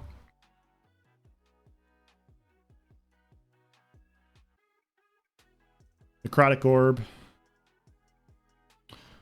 Now do damage once every 2 seconds over. Okay, reduce the movement speed of these abilities to 0.6 meters per second down to 1.5 meters, making them easier to hit targets with. Okay. Increase damage per tick by 28%. Mystic Orb. Morph now increases your health, magic, and stamina recovery by up to 100 while it's active, rather than increasing damage done by 20%. Interesting. Energy Orbs. This morph now retains its original duration, movement speed, and tick rate. This morph now takes 1 extra time over its duration. Reduce the healing per tick by less than 1%. So not much changes for Energy Orbs. Okay. How are we feeling about these changes so far? It's a mixed bag. There's a lot of really, really good stuff in here, and there's quite a few things that need to be adjusted right away, in my opinion. We'll go through it at the end, and I'll give kind of my thoughts and everything. But there's quite a bit of good. There's quite a bit of good, and then there's some stuff that it's week 1 of the PTS. Hopefully, it gets adjusted. Those sorts of things. So. Caltrops, this ability in its morph now ticks every 2 seconds over 20 rather than every second. Increase the damage per tick. Got it. Same standardization. Vigor. Here comes the vigor math, guys. The ability now lasts 10 seconds at base, up from 8. Reduce the healing per tick of this ability and echoing vigor by approximately 17%. Echoing vigor, this morph now extends the duration by up to 6 seconds, up from 2. So echoing vigor can last for 16 seconds. Resolving vigor, reduce the healing per tick of this morph by 22%. This morph now also grants major resolve for 20 seconds after casting.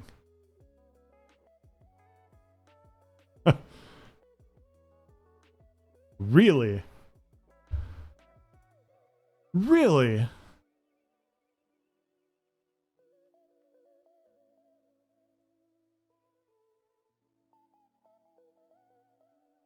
Okay, so I'm sorry, I should be talking out loud since I'm streaming. Like I'm pretending like I'm home reading my patch notes by myself and I'm just thinking in my head.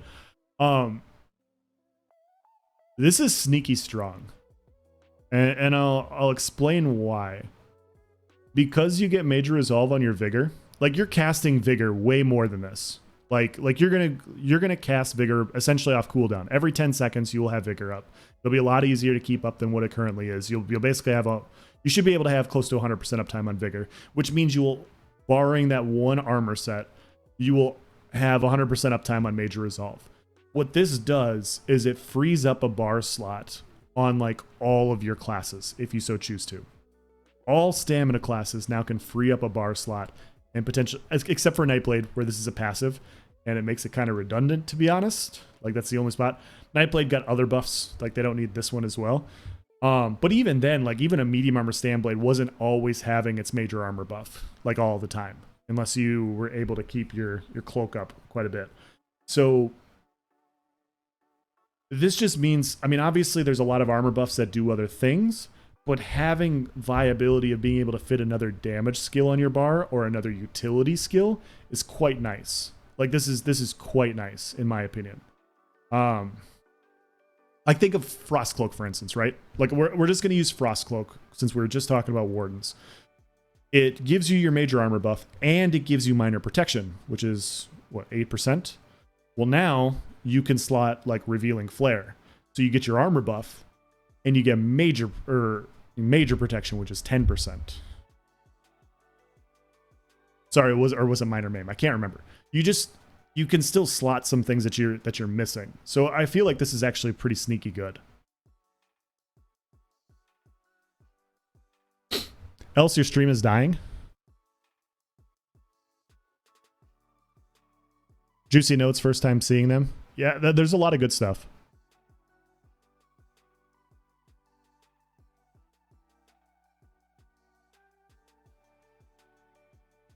Swap the morphs, but resolve on echoing for PvE. It's redundant as hell in PvP. The bar spot's kind of nice. Who needs class armor buffs anyway?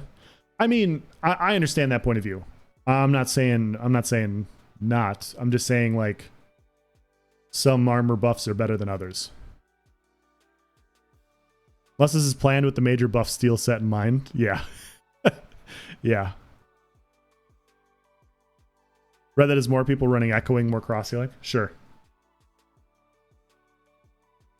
But I mean, like, as an example, I run Summoner's Armor on my Necromancer, which reduces the cost of my Blast Bones.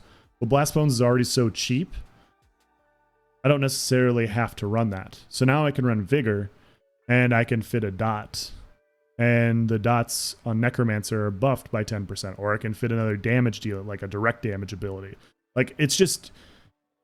It does seem redundant, but on some classes, like it does free up some bar space. And so, I kind of like it. Like I'm already envisioning this for my Necromancer.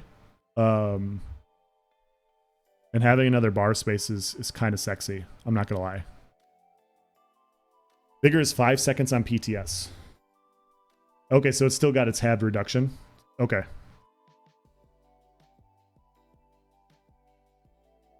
Okay, so that doesn't change too much then.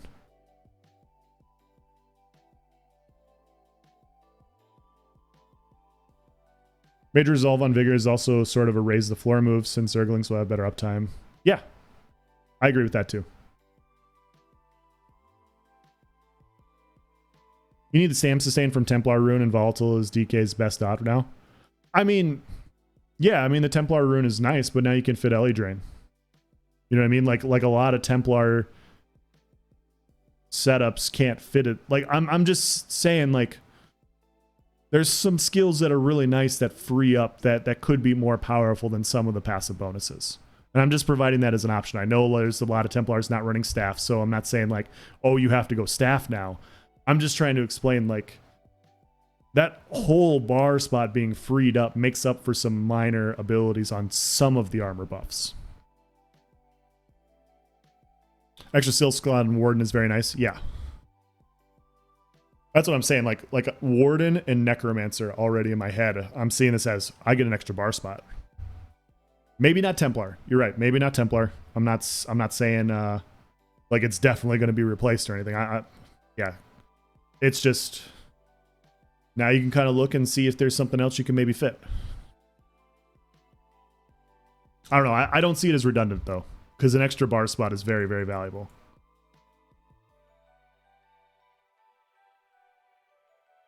Maybe just Nightblade benefits from the gap in their major resolve coverage. Yeah. Yeah, like think of it like a 5 medium Nightblade. Sometimes it's tough to keep your major armor buff up. So Nightblades get another buff. Stamina Nightblades get another buff. Because I mean, you guys were reading these patch notes with me.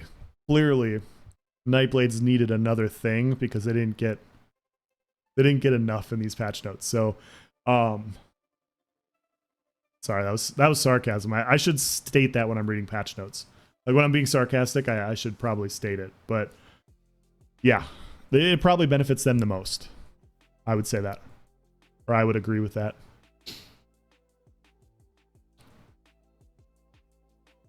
Okay. CP passives reduce the amount of armor penetration from Force of Nature to 660 per status effect, down from 900. That's a good adjustment. Passive was quite nice. Fixed an issue where this node did not properly work with many of the status effects and could lose effectiveness with some status effects. Okay. Such as Chilled. The name buff provided from the status effect was overridden by a longer duration version. Okay.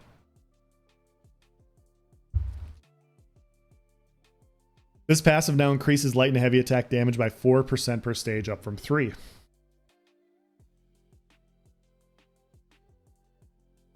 Okay.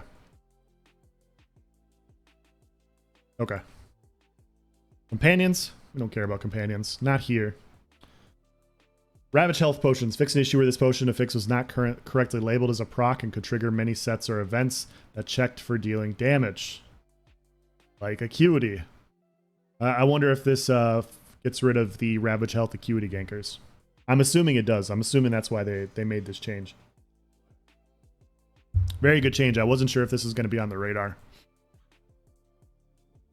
Item traits, especially, like this is even more problematic with the new Major Force set.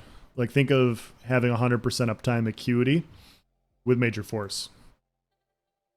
Like that's kind of silly. Charge trait reduces trait's maximum value to 365, down from 480. Since it's buff, this trait has eclipsed the niche category it once was a part of, where it was beating out other traits even if you were only using 2 status effects. The new value should now have this trait to be much closer in power to others when using 2 status effects, with the potential to still eclipse them when using more. Ability altering weapons, Grand Rejuvenation. This set now restores 224 magic and stamina 4 times over 6 seconds rather than 117 5 times over 4 seconds. Okay. Merciless Charge, this set now deals its damage every 2 seconds over 10 seconds rather than 1 second over 8 seconds. Okay. Reduce the damage by 25%. Blood Moon, this set now increases the damage of your light attacks by 2,050 while active rather than 55%. Iron Blood. This set now grants major protection, major Aegis, minor protection for 10 seconds when it activates, rather than reducing your damage taken by a unique 30%. What's the major Aegis buff? I can't remember.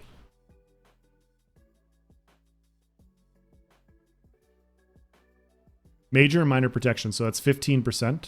That's a substantial nerf to Iron Blood. Reduce the snare potency of the set to 25%, down from 50. Okay, that makes complete sense. Dungeon monsters. Got it. Thank you. Reduce the cooldown to 10 seconds down from 15. Okay, so you have bigger uptime on it. Less of a snare. Less protection. Okay. It's like minus 10% of monster damage onto you. Okay, thank you guys. Appreciate it. When we did the major and minor balance past years past, we intentionally let the set alone to try and make sure the curse aspect of the set was justified, but we're seeing the set enable far too much mitigation with not enough penalty. Rather than increasing the curse further and running the risk of making the set inaccessible outside of incredibly niche scenarios, we've instead adjusted to named bonuses so there is similar power with more accessibility as we can ease back the curse as well.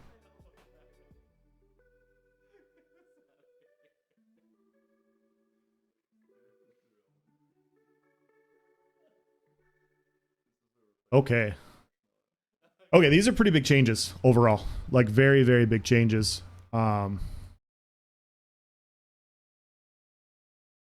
Honestly, dare I say I like this more? Like major and minor protection. Reduce the cooldown to 10 seconds down from 15. Doesn't it last for 5?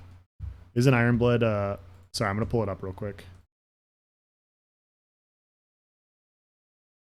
I think it lasts for 5 seconds.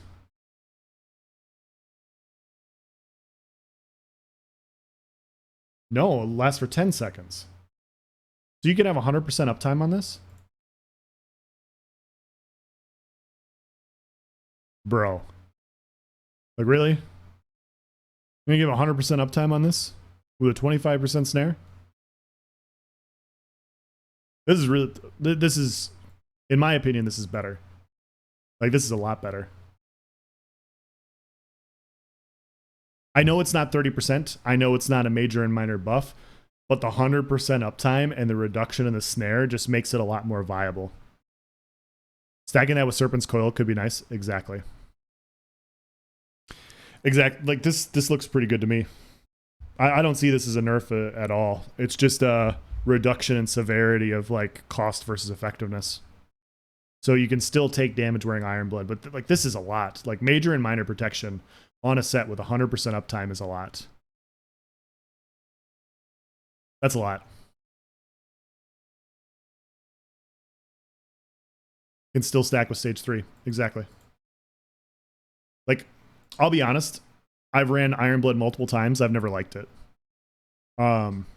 Not that it wasn't a ton of mitigation, but for outnumbered 1vx, like I still felt like you had to build in some form of healing, and then having that 5-second downtime when you have everybody on you, with the lack of healing, just didn't feel as good as running a set like Trickery. And so I tried it multiple times. I know in like a 1v1 situation, it's very powerful. I know in like going into Battlegrounds, it's very powerful, but with how I used it, it never really felt really good. This looks like it's going to be very good. Like, this is a lot more functional. Noble Duelist. This set now increase your damage done with light and heavy attacks against monsters by 2110, rather than increasing their weapon and spell damage scaling, since they don't have any scaling. Sure. Savage Werewolf. Uh-oh, guys. This item set now only procs off light attacks when you're within melee range of your enemy, instead of light or heavy attacks from any range. Rest in peace. Rest in pieces. This set now ticks once every 2 seconds instead of 1, to reduce situations where it could tick twice instantly. Rest in peace again. Note that it still continues to tick instantly upon application, which is intended. Okay. This set's trade secret of proccing off each light or heavy attack instantly while intentional has created situations where it can produce some pretty oppressive results when utilized from range or with channeled heavy attacks. Rather than harming the intended synergy of the set with light attack focused builds, we've restricted it to only affect the intended build types instead. Keep in mind that this set can still proc off range focused light attacks as bows or staves, as it requires you to be within melee range when attacking other than outright excluding those weapons. Okay.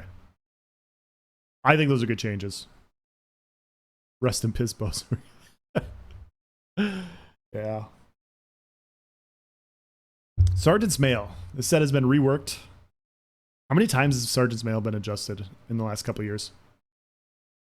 Has been reworked to now grant you a stack of Sergeant's Focus for 5 seconds whenever you deal damage with a heavy attack, increasing the damage of your heavy attacks by 645 per stack, expecting to occur once every half second and stack up to 4 times. Removing the focus of the set to be on any heavy attack to aid in the flexibility and use case of the set so that more builds can engage with it, while also reducing its potential as a front-loaded burst set. Oh, this set is it's a front-loaded burst set, huh? I don't know if I've ever seen anybody using like a heavy attack setup in PvP before. So, sarcasm.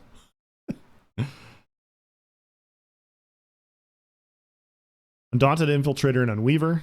These sets now increase your damage done with light and heavy attacks against monsters by 1645, rather than increasing their weapon and spell damage scaling. Okay. Monster Mask Cargata. Fix an issue where the set's damage is not properly increasing with area of effect augmenting effects. Mythic items. Oakensoul. Should we play Steady Eddie's song before we get to Oakensoul? This set now grants the minor versions of Courage, Berserk, Force, Protection, and Heroism rather than the major versions. The set now also grants minor mending.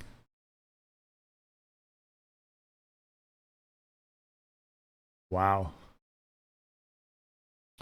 The original intent of the set was to improve accessibility of 1-bar builds by providing many bonuses that you would get from running extra abilities on your back bar, and a few other named sources that may come from coordinated groups to help make up for the flexibility and specialization loss of having 5 ability choices instead of 10. While we did see the suggestions we're incorporating now, we didn't want to go too hard on the set after the heavy nerfs to the original form without some more concrete metrics and evidence, which we have gathered since Update 34 had launched. We now feel comfortable that the set will be incredibly impactful for its target audience, but in a much more balanced way.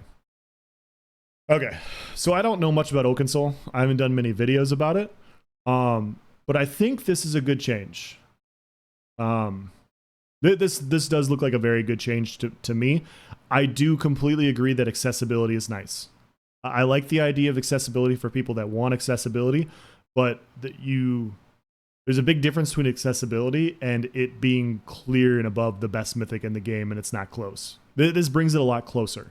Like a lot closer, and stacking minor mending on top is a nice little adjustment to make up for the fact that you don't have these major buffs anymore. Rest in peace, Oakensoul.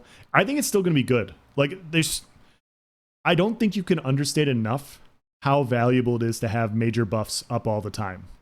Like, I know it looks boring, but the fact that you don't have to cast these things ever means that your sustain is so much better and you can stay offensive more. You can go offensive more. It's just a quality of life thing that's really hard to understate, I think. And so with that utility, you still get all these minor versions. Like minor heroism is still nice. Minor berserk, minor force is still 10%. Like that's still a lot of damage. Minor courage, and then you also now get minor mending. I think this is still going to be good. I really do. I think you'll still see it in PvP, but it won't just be what it is. Must have sold enough copies of Hio.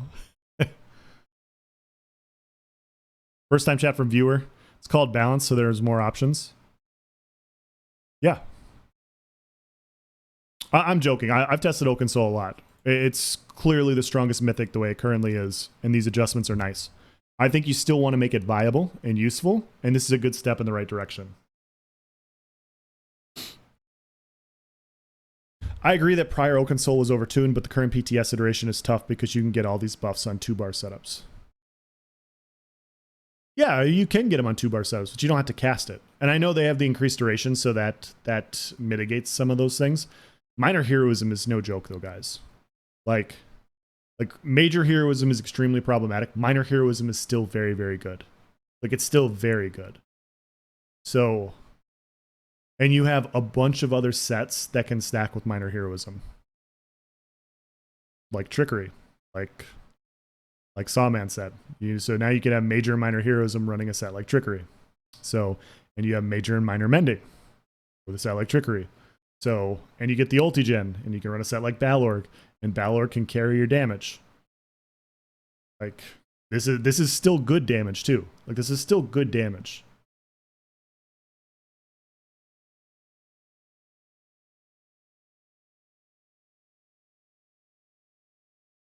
Straight up just stack Trickery in the 5-piece Major Force and call it a day. Yep. Yep, you get Major Force. Major, Minor Force. There's still ways to stack this and make it very, very powerful. I know there's going to be some complaints because it lost Major to Minor. This is still very good, in my opinion.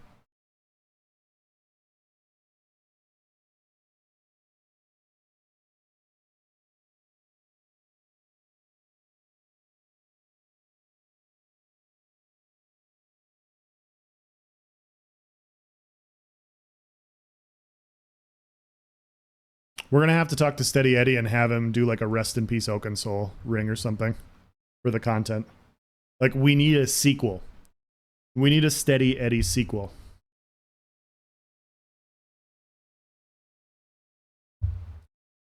Oakensoul is the Simfly DPS for people that would rather not bar swap and still be able to do the harder content. Agreed.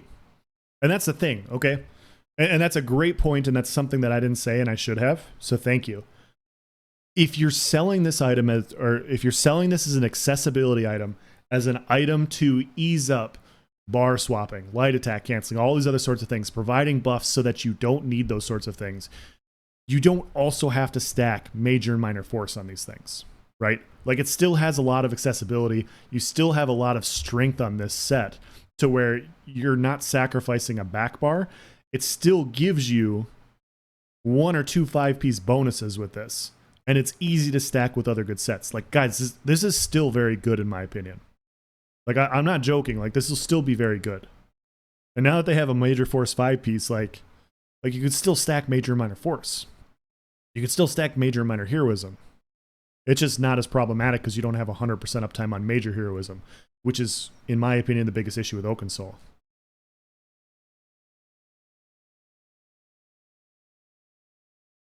If it really was an accessibility item, they wouldn't be selling it. Yep. But yeah, like, I've seen that argument a lot. Like, if you want to argue that this is an accessibility mythic, then make it an accessibility mythic. You know, make it easier to use. Don't make it have the best damage in the game. If you want the best damage in the game and you want the best burst in the game, you should probably run stuff that, you know, has a higher ceiling cap. In my opinion, of course. But it's going to lose its God tier shine? Yeah. True. Very true. I don't know. Like, people are going to be upset about this. This is still very good. Like, this is still very, very good. Dark Convergence. Increase the cooldown of the set to 25 seconds, up from 15, to help the frequency in which it can introduce ultimate-like effect to the battlefield. Here we go. Here we go. Hrothgar's Chill. This set's damage can no longer be blocked.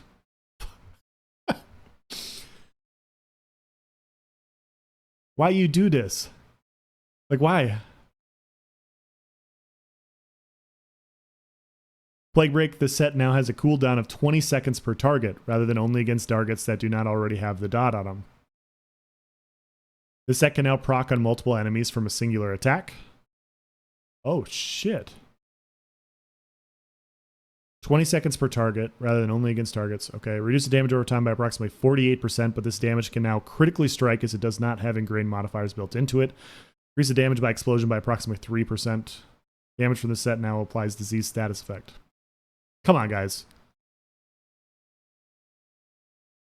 The set is being run far too many situations outside of its target audience. The set was made to punish groups that are stacking purges in tight groups, but due to the current nature of the set, it is punishing those who aren't using a cleanse either, as the dot is dealing sizable damage and has no downtime. With the cooldown window, we hope to introduce more counterplay to the set by giving a window of safety from becoming a carrier again for a time, while still retaining the pain for those who are purging or dying too close together. So this is the problem I have with these sets. And like, they clearly state here that this is meant to punish groups purging in a tight area. Hint, ball groups. Like, the goal with this was to eliminate ball groups. The thing is specific sets don't impact specific players or groups like this. That's not how it functions. You're changing the rules in a sandbox, and the best players are going to manipulate the rules the best. And let's be honest, ball groups are better than just random pug zergs. They just are. And so if you introduce game-breaking mechanics like Plaguebreak, ball groups are going to be able to abuse Plaguebreak better than random pug zergs are. They just are. And so this is not how, like, if you're worried about the increased power of ball groups, you go after what really breaks them. Like, good groups will be good groups regardless, right? If you want to attempt to say like, hey, their healing power is insane, they're able to purge so much, maybe go after their group healing power, like radiating regeneration stacking so much, like we've been talking about. That would be a much better impact on ball groups than a set like Plaguebreak. In my opinion, of course.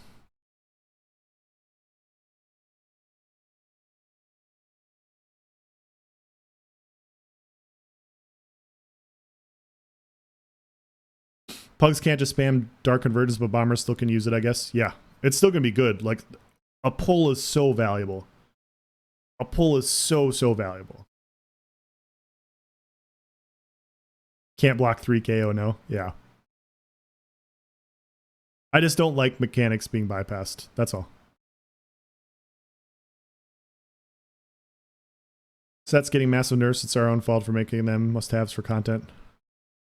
I don't even see that as a nerf for Plague. Yeah, it's got a cooldown on it. I mean, was it last for 10 seconds with a 20-second cooldown? So 50% downtime. But you can hit a lot of people. So Spin to Win should be able to proc on everybody. So they're changing how it functions. Like, it's still going to work for Burst. This will actually be better for Burst. So if you Dawnbreak a pile and they all have Plaguebreak, one Spin to Win should hit everybody. Like this is still really, really good. I really don't think these changes are going after their intended effect that they're staying in the developer comment. But we'll have to test to make sure, of course. So I don't want to get too far ahead of myself, but that'd be my opinion right now. Secret nerf to Calurians not in the patch notes. Are you joking?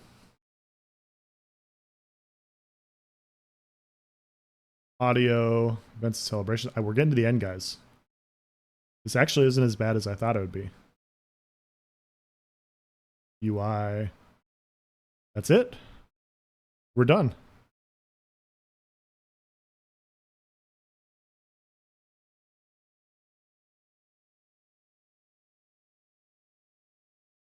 If you're playing around bombing, I see only a buff. Yeah. Yeah, I mean, you don't have 100% uptime, but the thing is you have to hit a direct damage to proc Plaguebreak every single time. So Spin to Win only procs on one person. So if you wanted Spin to Win to proc Plaguebreak on 5 people, you would have to hit Spin to Win 5 times. Now, if you hit 5 people, all 5 people should have it. So you do your Spin to Win, you do your Donnie. Like, it's going to be a lot more bursty than what it currently is. Honestly, like, in my opinion, this Plaguebreak change, and this is before testing, so I'm trying to be clear here. Plaguebreak I see as a buff, to be honest. And this is the type of buff that potentially leads to this set being reduced from the game entirely. Because this is going to be very, very powerful. Like, this is so powerful. Check on PTS. Okay, well, that's the end of the patch notes, guys. We did it.